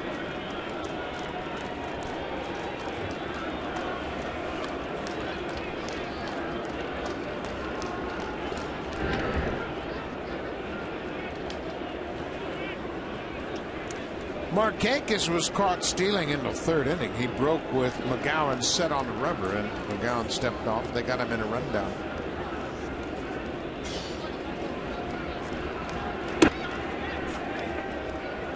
One and two. Orioles are not a running team. They sit back and they play for the big inning. They're 8 for 9. Well, 8 for 10 now in stolen bases. So they're not going to try and run when you've got these guys who can knock it out of the park.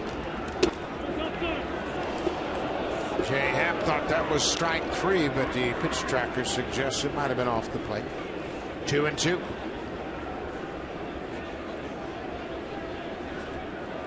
These are the real gut check games if you're the Blue Jays.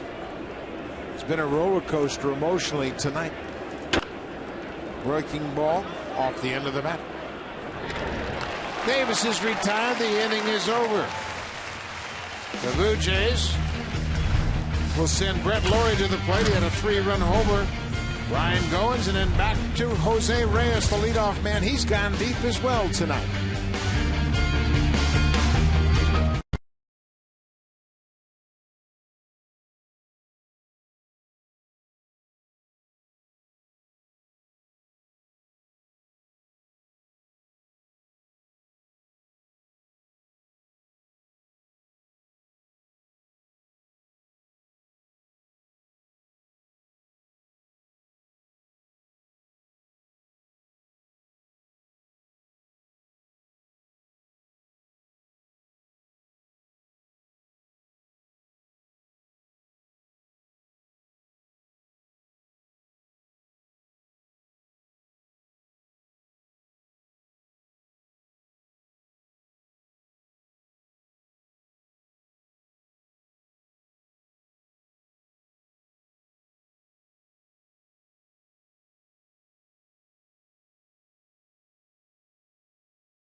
MLB insiders covering every angle of the Blue Jays breaking news, photos, videos, opinions, and tweets. The one-stop shop for everything Blue Jays. The Rundown, only on Sportsnet.ca. Well, the Rundown will be busy tonight trying to recapture this game. And it has been a roller coaster. The Blue Jays scored 6 runs in the second to take a 6-1 lead. And then the Orioles had a 6-run inning of their own. In case you're wondering if the Blue Jays have ever given up 6 and scored 6 in the same game, it's happened 14 times. Really? Oh, a high fly ball into right. Markakis, the right fielder, has to wait on it, and it finally comes down. Laurie's retired. Yeah, tonight's the 14th time the Blue Jays have given up 6 while scoring 6 in one inning. The last time it happened was August 31st against, guess who? Texas. Texas Rangers. Really? 2009. Okay. Nelson Cruz, Chris Davis in the lineup for the Rangers. Cruz had a 3-run home run. Davis drove in 2. But the Blue Jays won 18-10. Adam Lynn drove in 8. Okay. That was the big game down in Texas. I remember that one. Ryan Gunn's got a hold of it, and it's way back there. Number 1 for Goins. The Jays aren't done yet. Far from it.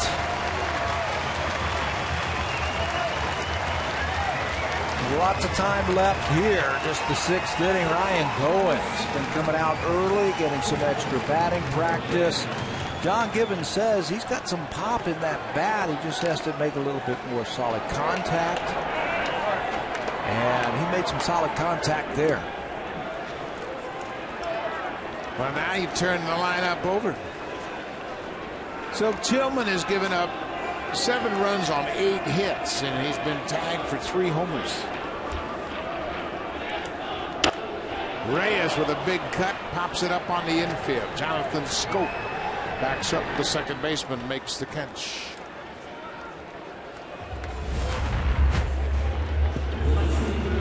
Ball up. Watch how he stays on top of that one. And with 2-hand finish. That's what he wanted to do. 2-hand finish. Deep to right field. Told you Tillman gave up a lot of home runs last year. 33 of them. So you're never out of it. Goins hit 2 home runs last year in his time with the Blue Jays. 119 at bats. Melky Cabrera, 2 more hits tonight. He now has 32 hits in April. The Blue Jays' record for hits in April is 39. Melky has 7 more games, and he needs 7 more hits in the month of April to tie the Blue Jays record for hits in April. Well, I like his chances, just the way he is at the plate, his approach right now. He's seeing it. Got that short swing really working right now. Melky had a hit in March. The Blue Jays opened up in March against Tampa Bay. Shea Hillenbrand and Shannon Stewart share the record for hits in April. He's getting closer. That's his 3rd hit of the night. Melky Cabrera, another single. He's 3 for 4. Well, he waits back so nice. He loads up on that back leg, keeps his hands up at the top part of the strike zone, and can hit. Well, Blue Jays need a home run, and they got the right man at the plate. Jose Bautista and Miguel Cabrera have hit 158. That's the most in baseball since 2010. Albert Pujols hit his 500th last night. He hit 2 against Washington. Adam Dunn has 128. Prince Fielder of the Texas Rangers is 127, one behind Dunn. So Bautista very capable of tying it up. And, you know, you just talk about the home runs right there from Bautista. And Tillman has given up his share of home runs over the last few years. Buck Showalter is out on the mound, and it looks like he's already gone to the bullpen. Maybe. There it is. There's the call. He takes the ball. Tillman will give up the baseball. He's in the line for the win. After a very rocky 2nd inning, turns things over to the bullpen. Jose Bautista getting an update.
Chris Tillman pitches into the bottom of the 6th inning. And he turns things over to the bullpen, and Ryan Webb, who faced just one batter in last night's game and got Edwin Encarnacion on a fielder's choice. And I think Jose Bautista, now representing the tie run, Buck Showalter wanted a little bit more power out on that mound. You see the walks to strikeout ratio right there. 8 strikeouts in 7 2/3 innings for Webb. Good sinking fastball and a sharp slider. Bautista's only hit against Webb is a home run. He's 1 for 2. 2 outs. Cabrera at first.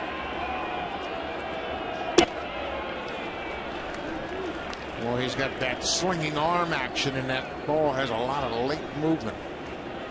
Throws a little bit harder than what Chris Tillman does. And you've got Bautista Encarnacion. He wants a little bit more power on the mound.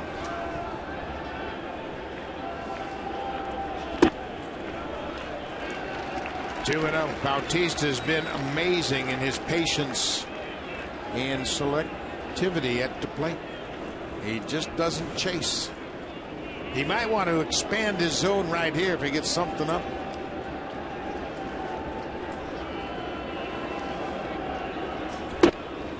Breaking ball, it's 3-0. To see that pitch the way he does, I mean, hanging out on that back leg like he is, and recognizing out of the hand.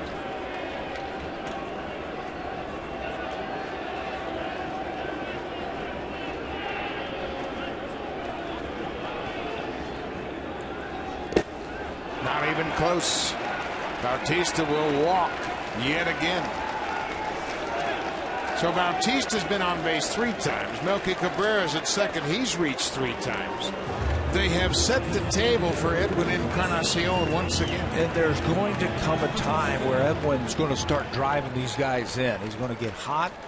All these runners on base. That RBI total is going to start going up for Edwin. No one in baseball has reached more than this pair, Cabrera and Bautista. Once again, they have set the table for the Blue Jays.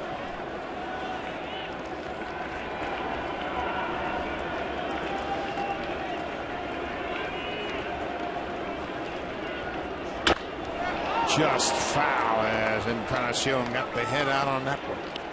He was hunting fastball, and he got it.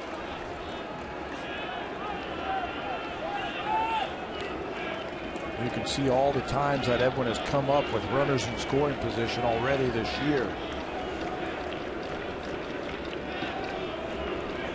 Going to come a time he's going to make them pay. Edwin has a single, drove in a run that came in the second. Tough pitch. It's 0-2.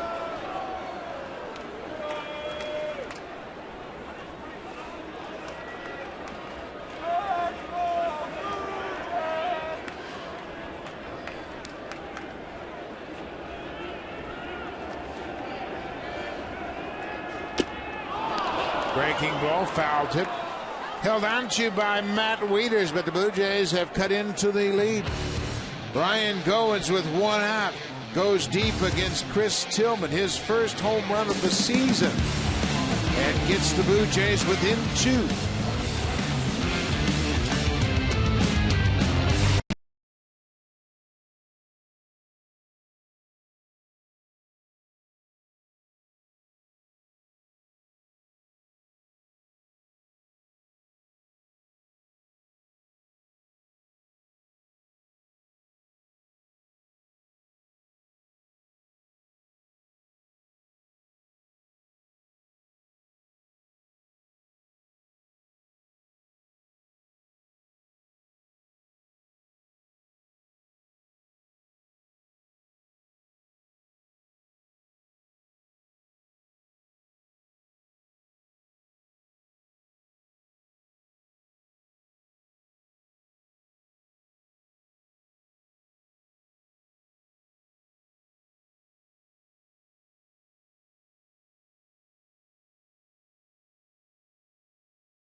Back with the Jays night, presented by Honda. And the Blue Jays want you to pick out the t-shirt they'll give away June 24th against the Yankees to the first 15,000 fans. Just go to BlueJays.com/t-shirt vote and vote with the hashtag of your choice. Our Jays, Groove Jays, or Maple Jays. So you get to pick the t-shirt that the Blue Jays will give away when the Yankees are in town June 24th. The Orioles have a 9-7 lead. Adam Jones will lead things off. Takes a breaking ball just outside. Jones is 1 for 3. He scored in that 6-run 5th inning.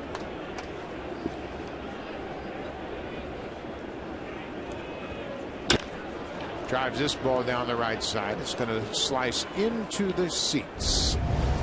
The Pitch Tracker is brought to you by Acer, official partner of the Toronto Blue Jays.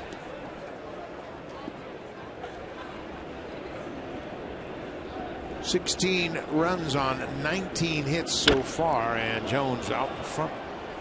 This ball is high and deep into the upper deck and back down. Oh.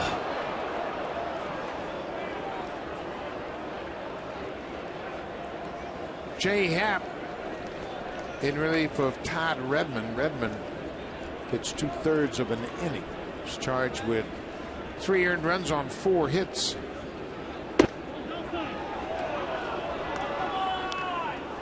Dustin McGowan was the starter. He went 4 innings. He was charged with 6 earned runs on 5 hits. Had a walk and struck out 5. Jay Happ strikes out Adam Jones. That's how the top of the 7th starts for the Jays. Get ahead, stay ahead. That's exactly what Jay did with that quick fastball. It cuts it right on the outside corner. He's come in, he's given up a walk and a hit. He's got 3 strikeouts now. Matt Wieters will turn around and bat from the right side for the first time tonight. Switch hitting catcher is gone 1 for 3. Had an RBI double.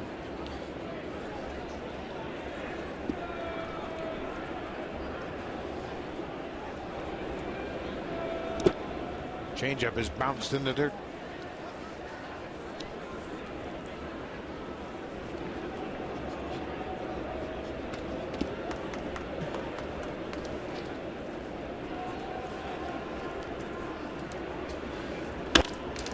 There's a drive to left field. Melky Cabrera at the warning track. This ball is gone. Matt Wieters connects. The 4th Orioles home run of the night. Home run number 4 for the Orioles catcher. And they didn't waste any time getting that run back. Get it right back. He came into this game hitting 188 from the right side. Much better from the left side. Almost 200 points higher. That time he got a breaking ball. And he stayed back on it. Curveball from Jay Happ. Watch how he stays back. Recognizes it and hits it out in front. Number 4 on the year. So the Orioles back up to a 3-run lead. Matt Wieters now has 13 RBIs.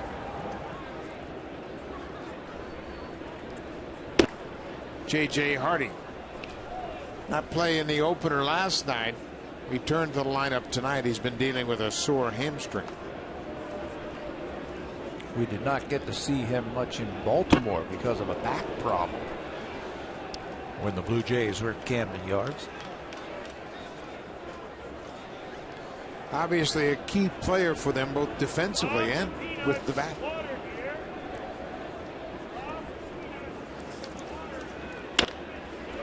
Yeah, the Blue Jays know all about injuries to the left side of your infield. They saw it last year when Reyes and Laurie both went down.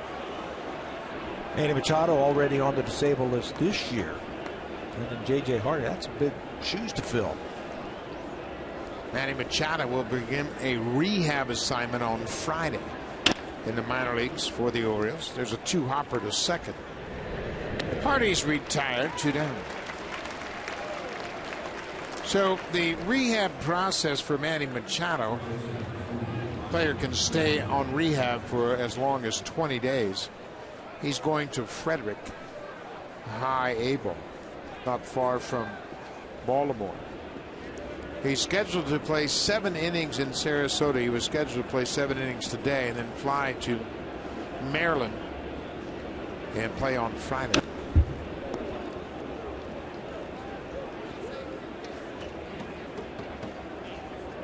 Ryan Flaherty playing at third base in place of the injured Manny Machado, who's coming back from knee surgery. You know, you mentioned Machado, and he's played a year and a half, and you forget he's 21 years old. Yeah. Jonathan Scope, the second baseman, is 22.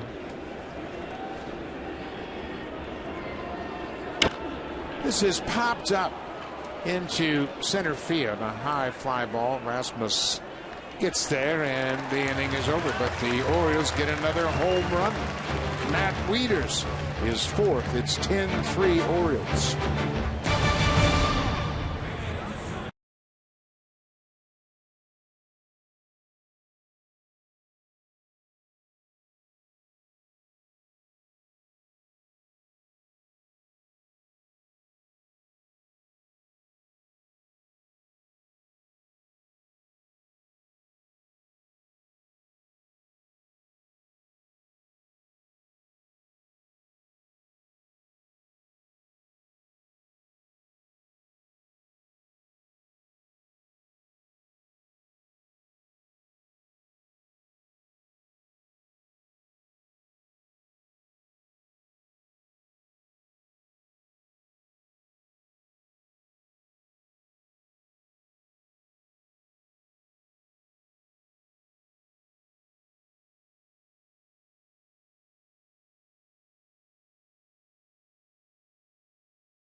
Junior Jays and Saturdays are presented by Boston Pizza. Saturday, April 26th, the Blue Jays will take on the reigning world champion Boston Red Sox. Game time is 1:07 p.m.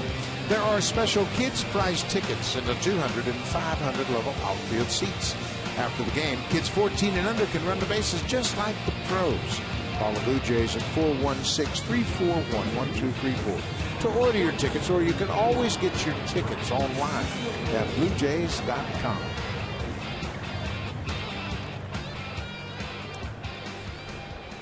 Here's a Junior J hoping his club comes back against Brian Mattis, new relief pitcher, into the ball game to start the bottom of the 7th. 10th game of the season already for Brian Mattis, one of their top lefties out of the bullpen, former starter. Great stuff. Good fastball and a wicked breaking ball. Mattis, formerly a starter, has really found a home in the bullpen. Mattis was a #1 pick, 4th overall in the 2008 draft. Another one of those #1 picks the Orioles have hit on. And they found a home, like you said, out in the bullpen. Last year, he had the 5th best average in the American League against left-handed batters. Lefties hit just 168 against them. You got Francisco this inning. You've got Rasmus this inning. A perfect time to bring in Mattis. There's a fastball, 90 miles an hour in a good spot. Mattis pitched in 65 games a year ago. Total of 51 innings. He allowed just 43 hits. 1-2. Just missed the outside corner. Blue Jays trail by 3 as they bat in the bottom of the 7th. It's been a seesaw battle all night.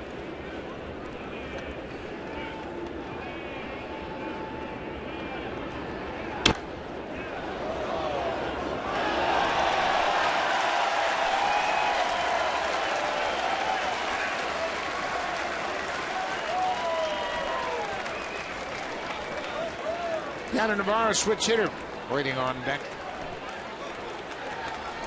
Francisco has struck out twice. He was also hit by a pitch. Breaking ball, and he strikes out. The hat trick for Juan Francisco. So 1 out. With Next Issue, get unlimited access to over 100 of the world's best magazines on your tablet. Baseball fans, sign up at nextissue.ca/baseball and get an extended 60-day free trial. Yanner Navarro, like Wieters, a switch-hitting catcher. And he will bat right-handed for the first time tonight. It's an interesting defensive alignment against Yanner Navarro. You know, we've had a chance to watch him here in the first 3 weeks of the season. He sprays the ball all over. I mean, they got 3 infielders on the left side.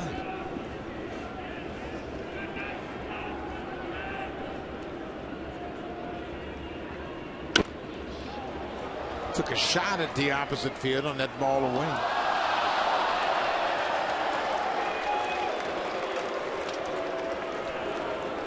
Navarro checking with the umpire, Mike Molchinski, to make sure that was a strike.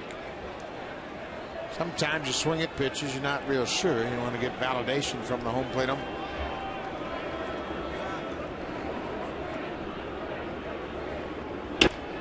There's a little looper, and that's going to drop.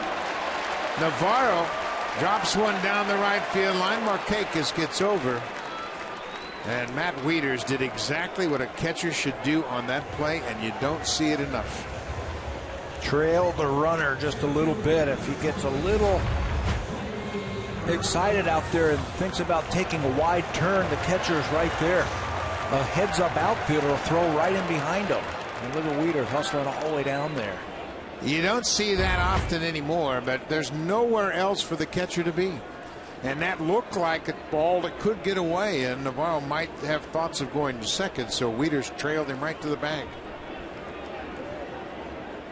1 out, Colby Erasmus.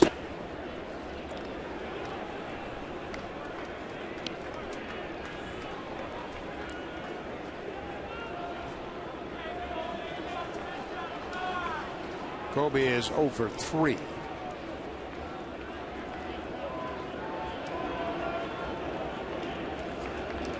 He is 1 for 11 against Brian Mattis. That's why Buck Showalter went to Mattis here in the 7th.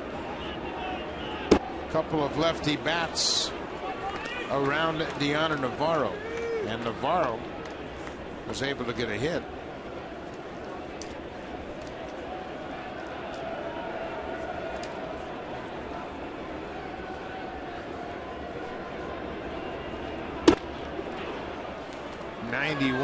He's got a nice combination of little extra giddy up on his fastball and that breaking ball that's late down and away. That's why he's so tough on the lefties. There was a little bit of a wrinkle slider, just something that looks like a fastball, and you get it off the hitting plate.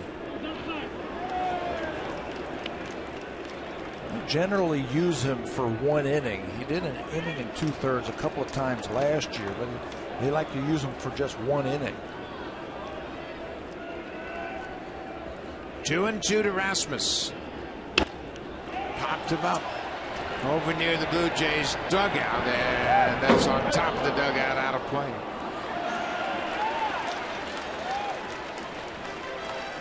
Colby hit .256 against lefty pitching a year ago. That's holding your own. Did a nice job. He was able to work them. He hit 6 home runs. 6 of his 22 homers came against southpaws. Just don't want to bail on a breaking ball. You don't want to crumble that front shoulder when that left-hander throws you a breaking ball. 2-2 pitch. Had a good hack at that fastball. The only time you can really connect if you bail is when he throws it where you left. If you leave the inside and he leaves it inside, then you can get the barrel to it.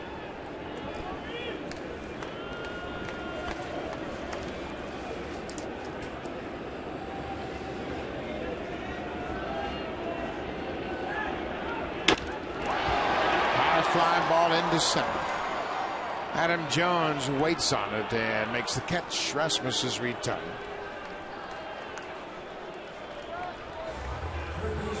Brian Mattis was sick when the Blue Jays were in Baltimore. He missed the first 2 games, Friday night and Saturday afternoon. Then he rejoined the bullpen on Sunday. He had the flu and made a short visit to the hospital. Got a standing ovation from his teammates when he showed up when on he came Sunday. back. That's been a problem that the Orioles have been dealing with here the first couple of weeks of the season. The flu's been going through the locker room. Brett Laurie hit a 3-run homer in the second part of that 6-run Blue Jays second inning.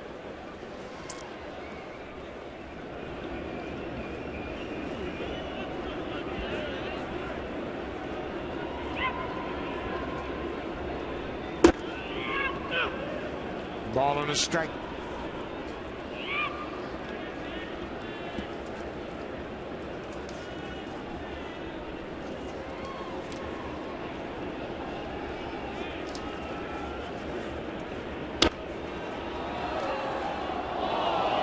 Well, Brett Laurie didn't waste any time against Chris Tillman. A couple of runners on it. He gets a high fastball to his liking. And that was 2 pitches. One last night, first one here tonight. 2 pitches, 2 home runs, 6 ribbies for Laurie. Got his night off to a good note.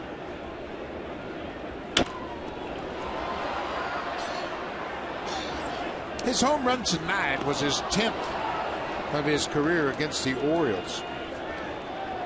This is his 42nd career game. He made his major league debut against Baltimore in 2011. Got his first big league hit against Tommy Hunter, and then hit a home run in the series to right center field. 1-2 in the dirt.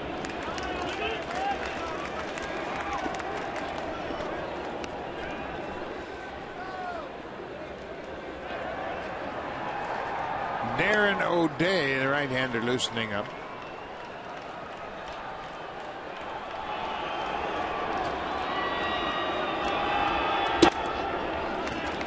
It's a full count. Navarro at first base will be off on the pitch. Ryan Goins, a 9-hitter, homered in his last at bat.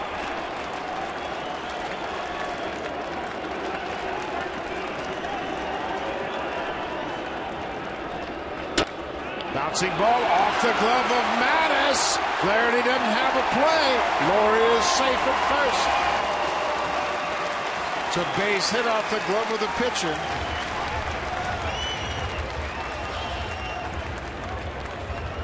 Might have been better off to let that ball go. It looked like the middle infield were coming in to make that play.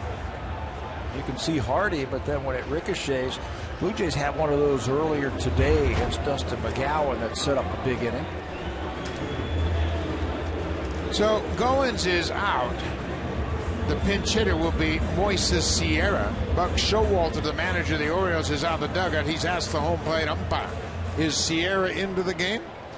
And when he had that confirmed, he made the move to the bullpen. So Mattis is out, gives up a couple hits in the inning.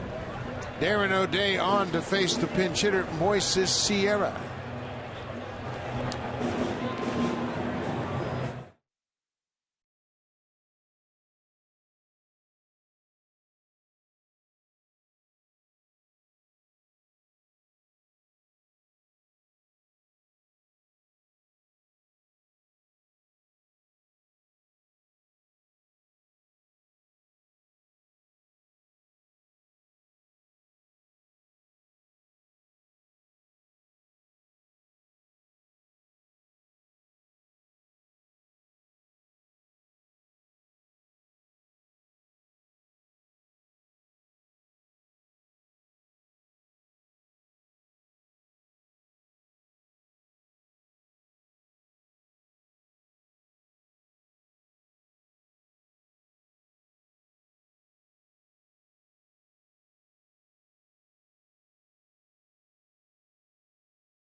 Kevin Seitzer out to talk to Josh Thole because Thole will pinch hit for the pinch hitter Moises Sierra against the new pitcher Darren O'Day. The sidewinder, Darren O'Day, and this is why Josh Thole's into the game. Look what left-handed batters have hit against O'Day this year. 364. Comes from down under. He's a sinker slider type of pitcher.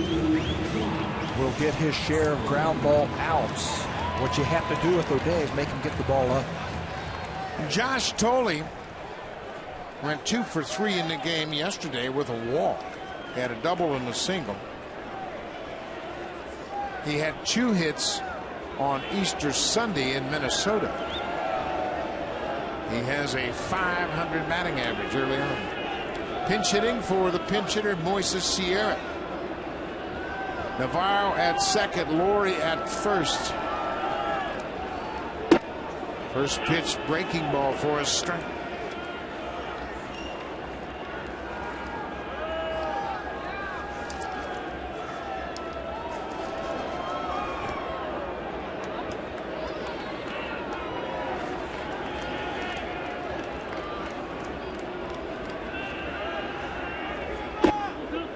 Outside, 1-1. O'Day, as Pat mentioned, has had trouble against lefty hitters. Lefties just see him so much better when he opens up that front side. From down under, sidewinder.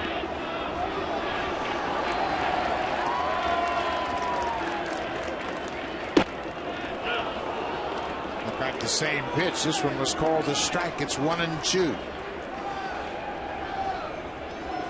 Josh has done a good job taking that ball away from him and going the opposite way. Navarro single. Laurie had an infield single. There are 2 outs.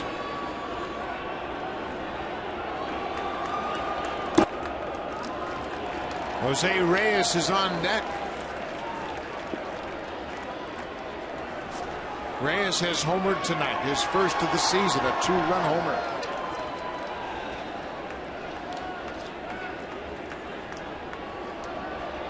Put a hot bat up there.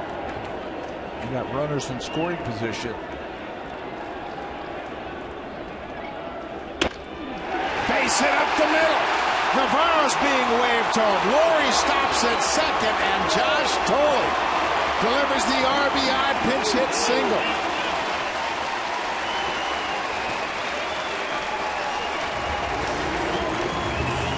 Stayed inside that ball nicely.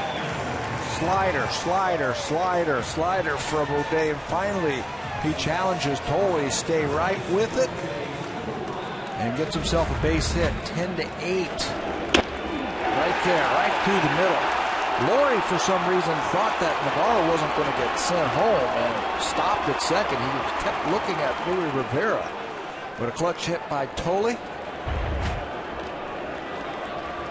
Reyes, the switch hitter, batting left-handed against O'Day. Down the left side, this is trouble if it's fair. It is a foul ball. Oh, by inches.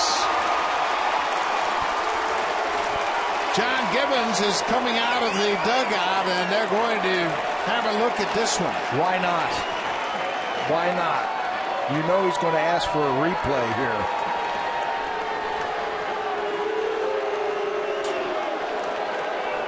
So John Gibbons going down to third base to talk to Seth Buckminster, the third base umpire.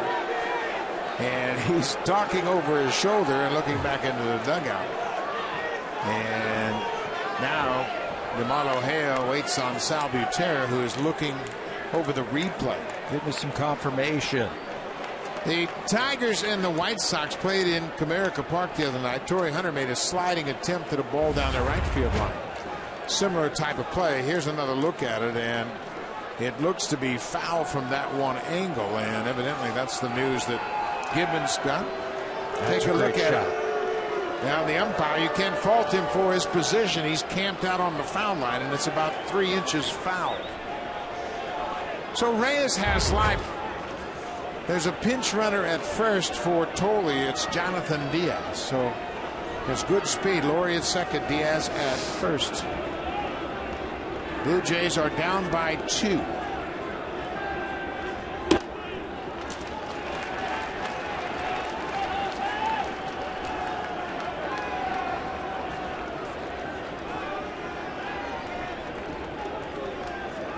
Brian Mattis started the inning, retired 2, but gave up a pair of singles. There's that big sweeping breaking ball. Sweeps it right to the outside corner. Can't give up on it. Reyes thought that ball was high. This is the first time Reyes has faced O'Day. Now all he has to think about is protecting the plate.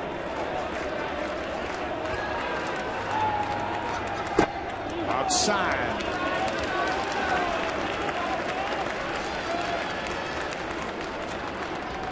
Reyes has 6 two-homer games. He's hit 3 home runs in a game once. Josh Tolley with a pinch hit RBI single.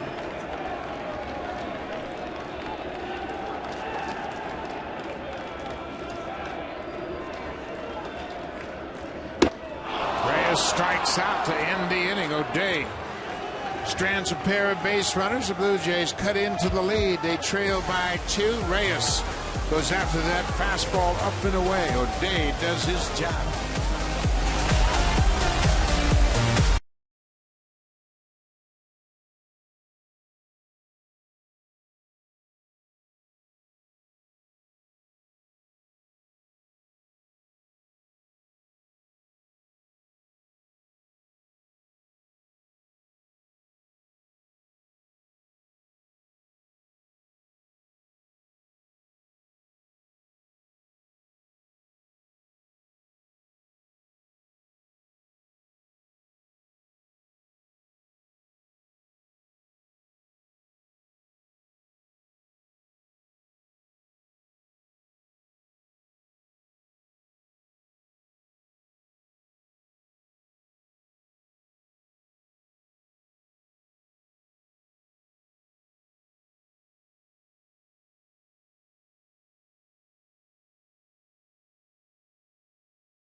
Baseball Canada and Little League Canada. Sudbury, Ontario is the site. The date is June 20th and 21st at the Terry Fox Sports Complex.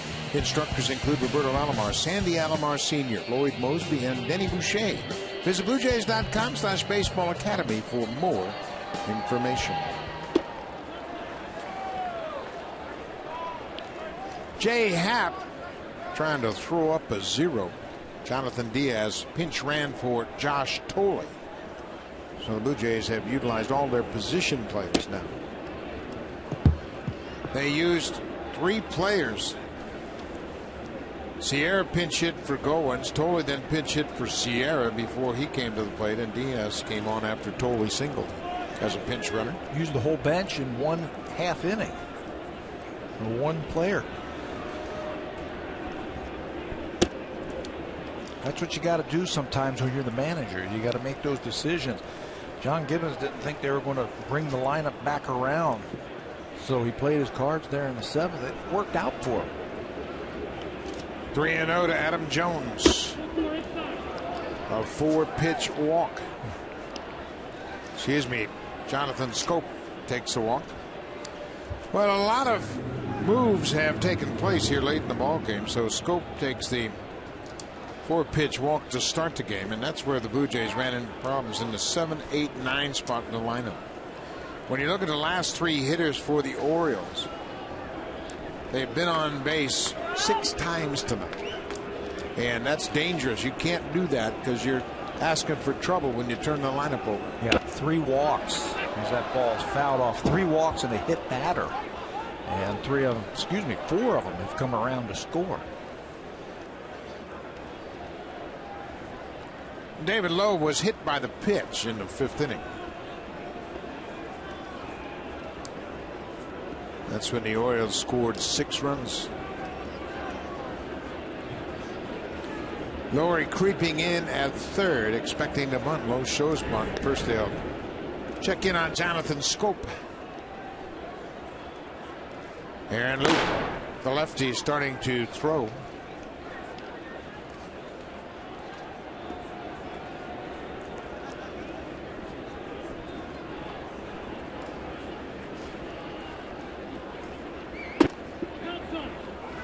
You know, you talk about managers making decisions, and there were a lot of things going in that number 9 spot. This is the 2nd game of the 3-game series. The Jays won last night 9-3, and they were up against the ace tonight, Chris Tillman. They had a 6-1 lead at one point, and John Gibbons feels like this is a pivotal game in this series. Tomorrow night's starting pitchers are Bud Norris for the Orioles and Drew Hutchison for the Blue Jays. So John Gibbons has emptied his bench in an effort to get back in this game. Yeah, both of these managers playing it very close. Right now the Orioles are playing for another run. Back to Jay Happ. They got a shot at second. Nope, they'll go to first, and Schoop moves into scoring position. So Lowe executes the sacrifice bunt. Goes 1-3. Schoop moves into second. Lowe with the sacrifice. He hits it right back to the mound. Now it starts to slow down just a little bit, and he's halfway there. If he comes up firing, maybe, but when a team is trying to give you an out, you got to take an out somewhere, and they elect to go over first base. So John Gibbons makes the switch lefty for a lefty. Jay Happ is out there and Loop in to face the left-handed hitting Nick Markakis when we come back.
Aaron Loup makes his first appearance since Sunday when he had the control problems against the Indians. He walked 3 in that outing, and all 3 came around to score. Very unlike Aaron Loup. He'd been outstanding up until that time. 3 walks. He's also stranded every base runner that he has had so far this year. All 8 inherited runners this season he has stranded. None bigger than these 2 on base now, trying to keep it a 2-run deficit. Schoop at second. 1 out.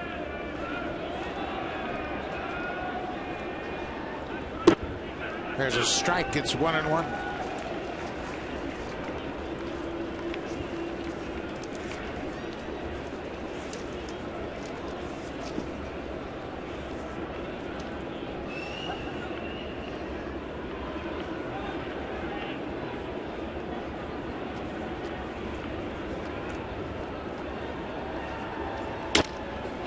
Little looper into left field. Melky Cabrera coming on quickly and makes a nice catch. 2 down. Now it's time for the drive of the game, brought to you by the 2014 Honda CR-V. Honda, proud to be the official vehicle of the Toronto Blue Jays. Nelson Cruz has put up some good at-bats against the Blue Jays over the year, and this is a big one right here. High fastball. With the bases loaded, hits it into the second deck, his 7th grand slam. Part of a 6-run inning for the Orioles. He's had a big night. And because he's had a big night, they're going to put him on. Got an open base and a lefty hitter on deck in Chris Davis, so Cruz will take the intentional walk.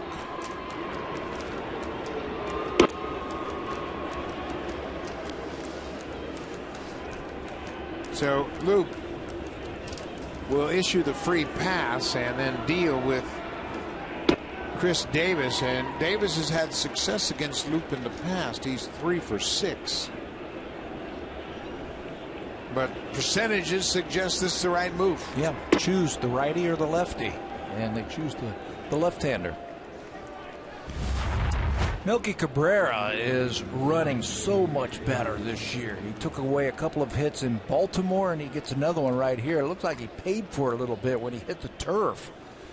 What a heck of a running catch right there by Cabrera. Records the 2nd out of the inning. And now there are runners at 1st and 2nd. Chris Davis.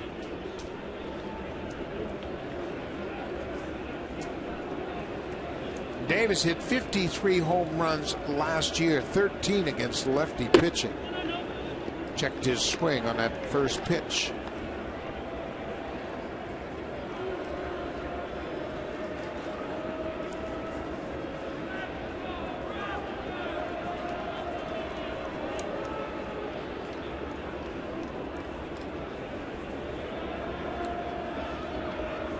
Good breaking ball. Creates a great angle as that ball is coming towards home plate against the lefty.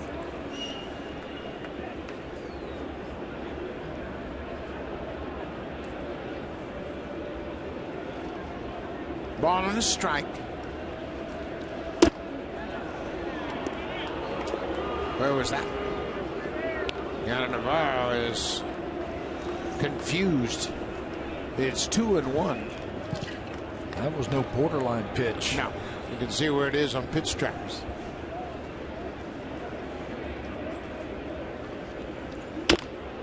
Bounce right side. Jonathan Diaz comes in and makes the play. So Luke does his job. He strands a pair. We'll go to the bottom of the 8th. Jays down by 2. Now it's time for a Blue Jays Central update. Here's Jamie Campbell and Greg Zorn.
Orioles, Blue Jays tomorrow on Sportsnet.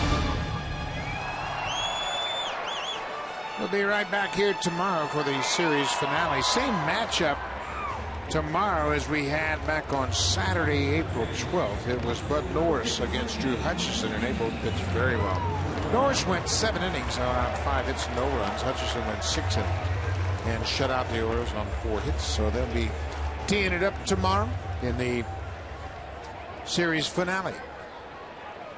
Well, this is the important inning for the Blue Jays. 2, 3, and 4 in their lineup.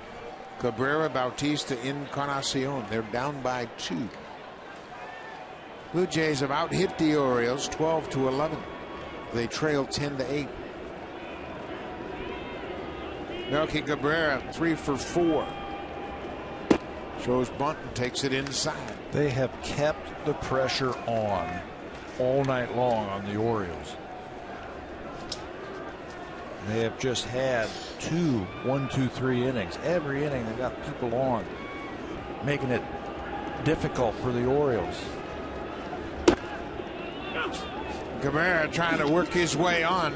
Takes a strike. It's 1-1.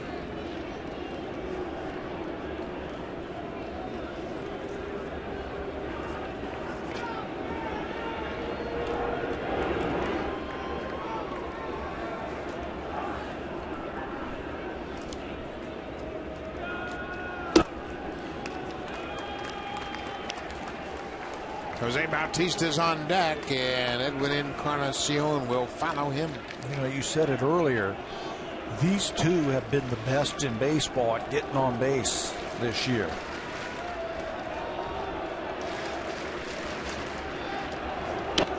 What a rip. Cabrera's been on everything he offers at. He has hit in every game but one.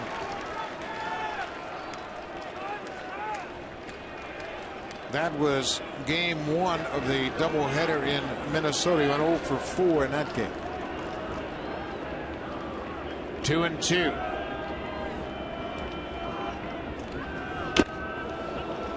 Leaders couldn't hang on to the foul tip.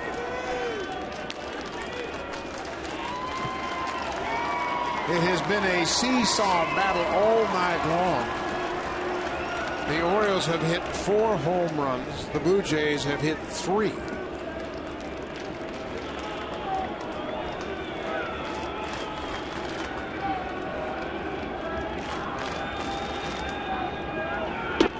Cabrera strikes out.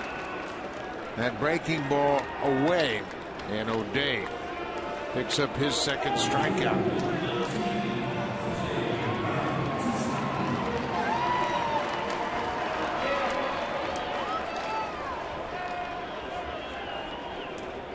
O'Day entered the game and pitched to the pinch hitter Josh Tolle, who delivered an RBI single, then struck out Reyes to end the inning. Bautista takes a breaking ball strike.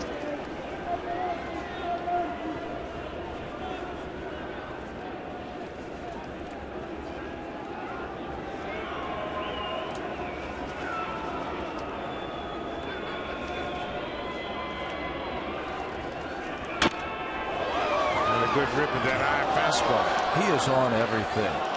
Recognizes the slider out of his hand, and he'll take it. And he's a smart hitter too. He knew that O'Day was going to challenge him with that fastball after throwing a first pitch strike, and he was waiting for him. Bautista is 3 for 12 against O'Day. All 3 are home runs. Leaders wanted it upstairs, and Bautista was all over it. We saw the Orioles start to do that in that series in Baltimore. 2 strikes, trying to get him to swing at those high fastballs. Tough for Day to throw it up there from the way he throws from down under.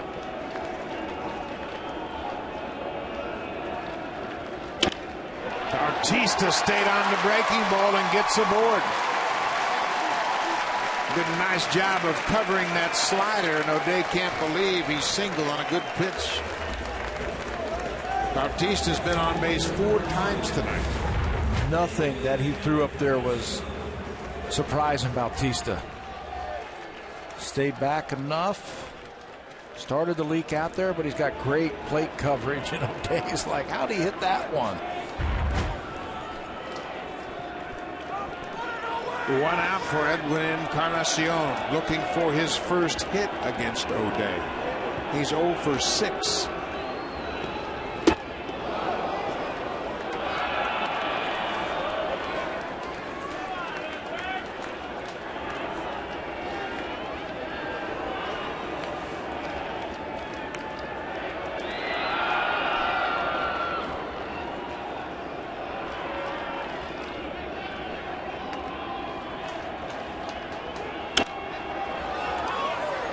And 2.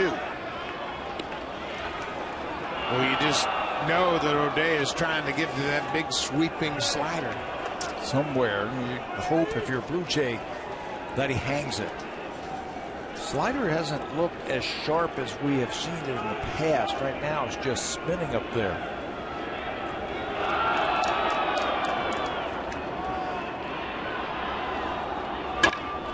Breaking ball hit to short. J.J. Hardy's second for 1. Back to first. A double play. Encarnacion hits into the 6-4-3 double play. O'Day gets out of the 8th.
Sergio Santos into a game. Blue Jays are down by 2. He makes his 9th appearance.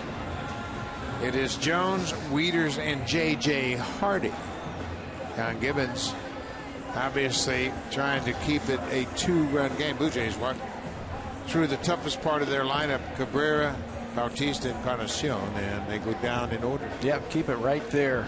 Bring in your closer to keep right there. Hope you can win it in the bottom of the 9th inning. Santos last pitched in Cleveland when he got a save on the 18th.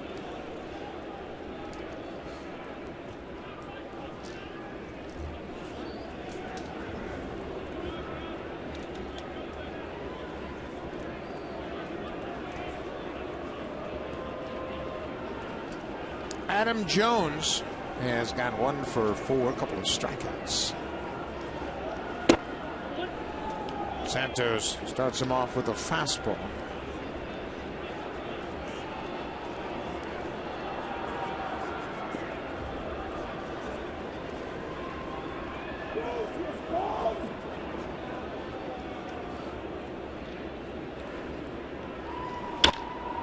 Jones is late on that fastball, 96, and Santos had gotten in a rut of throwing a lot of sliders, and he had become relatively predictable. So he throws the first 2 fastballs here to Jones. Yeah, he has to use that fastball. It's a good one. He's had 5 days off, so his arm is fresh. His fastball looks like it's really jumping out of his hand. That one was 95, some high heat. So now he's got Jones in a swing mode. Now is when the slider plays.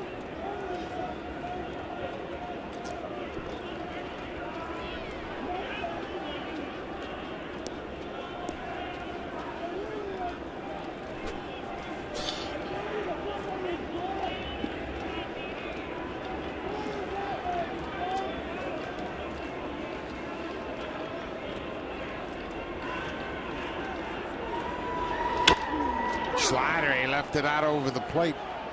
Jones gets underneath it and flies out to right. One down. Santos is the fourth reliever to work tonight. Todd Redmond, Jay Happ, Aaron Loop, and Sergio Santos. Lester McGowan started. He went 4 innings plus 3 batters. Matt Wieters has had a good night at the plate.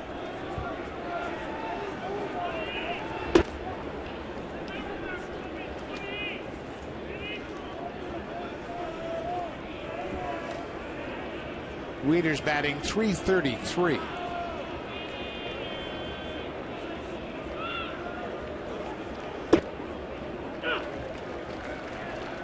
That's a good fastball. Got locked into throwing a lot of sliders in that series in Minnesota when he came in and walked everybody. Got to use all of them. He's got a pretty decent changeup too. Nothing wrong with that pitch. 95 at the corner. It'll work all night long.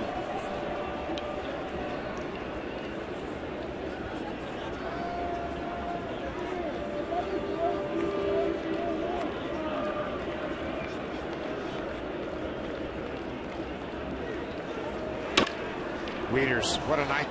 He reaches out and hits that slider into center field. A 3-hit night for the Orioles catcher. It comes with 1 out. That was a pretty good pitch right there from Sergio Santos. Change up.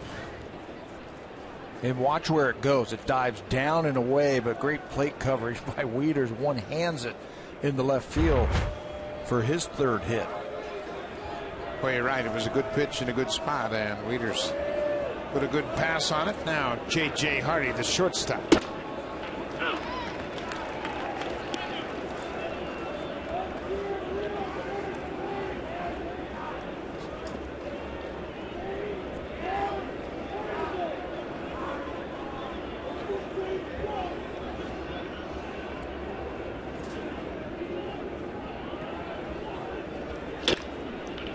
Glove by Lowry, quickly to second for 1. What a double play.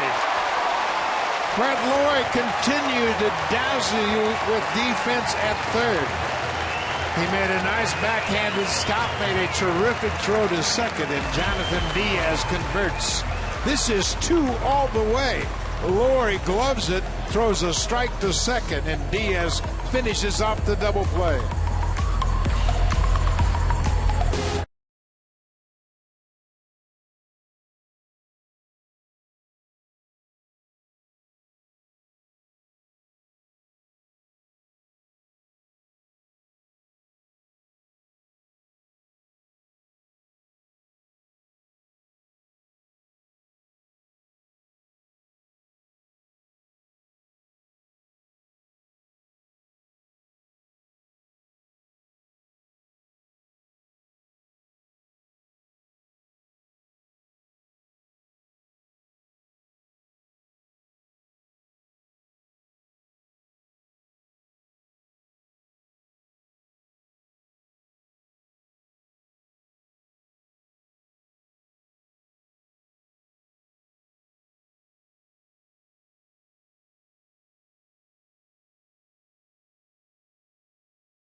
The ninth, and make sure you check out Connected coming up right after this ball game. The Blue Jays will bat in the ninth, trailing by 2.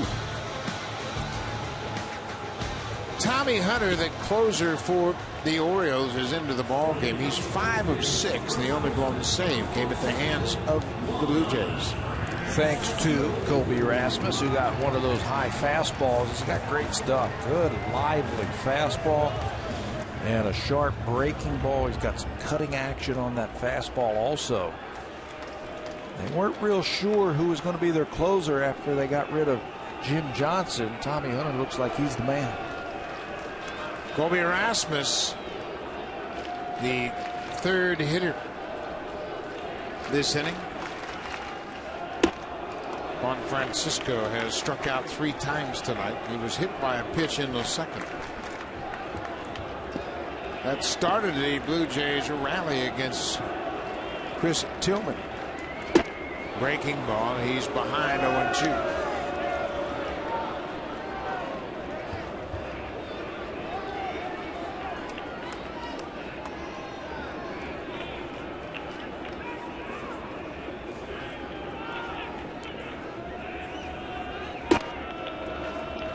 That's a good fastball. Yeah, hard, late movement.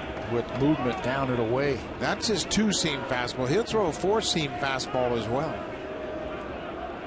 Coming upstairs. That was it right there. We have seen him in the past hit 98 and 99 miles an hour. Gets a lot of leverage from his lower half.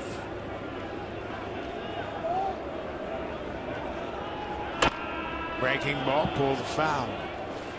The Orioles picked up Tommy Hunter and Chris Davis from the Texas Rangers for Koji Uehara. If it was the 2013 Koji Uehara, I would say, yeah, but Texas didn't use him as a closer.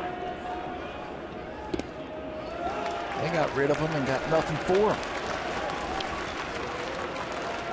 Yanner Navarro is on deck. He's had a 2-hit night. He scored a pair of runs. Blue Jays need a base runner. Full count. Nobody out.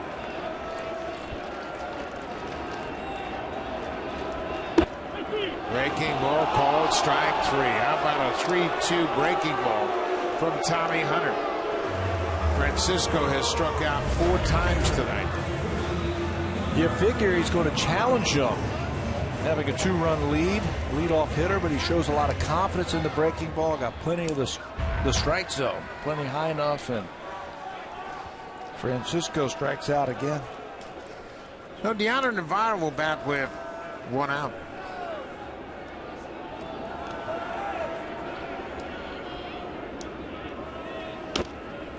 Cued off the end of the bat.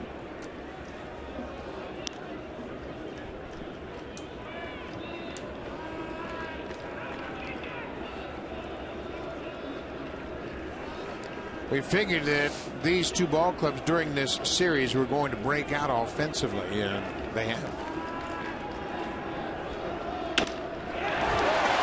Yanner Navarro, a 3-hit night. Men at first, 1 out. Now it's time for a preview of what's coming up next on Connected. Here's Ken Reed and Ivanka Osmak.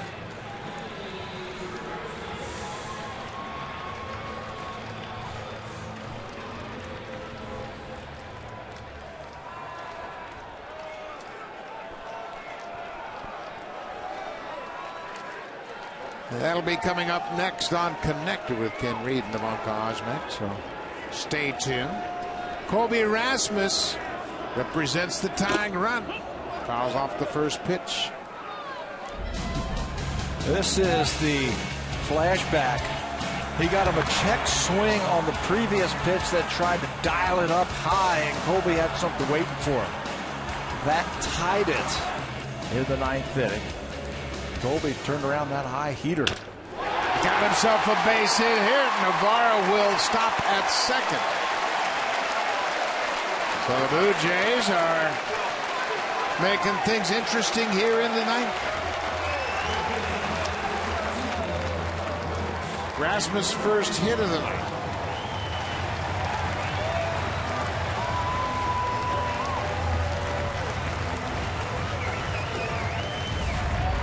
High fastball once again, and Colby wraps it into center field.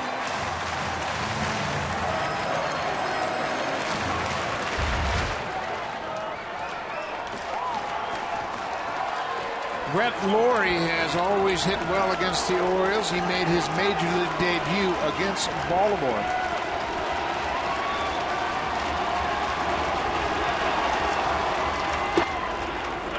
Takes a tough pitch down and away. They've tried to keep the ball away from him all night tonight. And when they've missed, he's hurt them.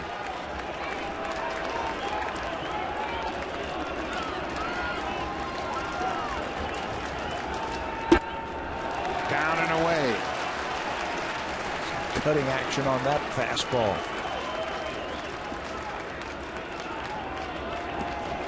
Brett Lawrie got his first big league hit against Tommy Hunter in Baltimore. August 5th, 2011. Chases that pitch off the plate. Blue Jays are down to their last strike.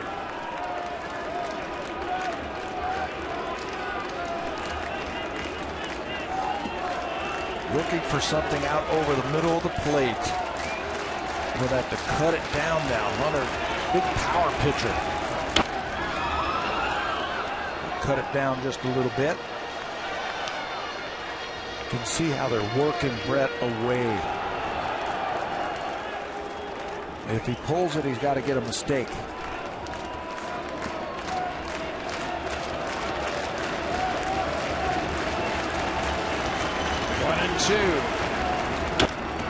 Base hit to right field. Navarro's going to stop at third. The bases are loaded. Lawrie with a 3-hit night. How about that piece of hitting right there? He did cut his swing down. And he did go the other way. That's how you approach a 2-strike pitch right there. Good piece of hitting. Well, Jonathan Diaz is batting in the 9th spot. He entered the ball game back in the 7th as a pinch runner for Josh Toller. The Blue Jays used their entire bench in one move. Sierra pinch hit for Goins. They made a pitching change. Tolley then pinch hit, and Diaz came on to run. Navarro singled with 1 out. He's the third. Rasmus singled to center, and Lawrie singled to right. Bases loaded. 1 out. Good job by Jonathan Diaz. He will give you a good at bat. Yeah. Brett Lawrie over at first base can get a big lead here and try and break up a double play. Ground ball. Hardy to second for 1. Back to first. Double play. Tommy Hunter gets out of a bases loaded jam. Jonathan Diaz hit it sharply, but right to the shortstop, and the Orioles win it 10-8. Back and forth they went. Both of these teams, both of them ready to bust out, and they showed tonight home run ball important for both of these teams, and it showed tonight. Blue Jays down to their last batter, making a fight. The two clubs have split the first 2 games. The rubber match tomorrow night. Thanks for watching. Stay tuned. Connected coming up. Ken Reed and Ivanka Osmak. Thanks for watching.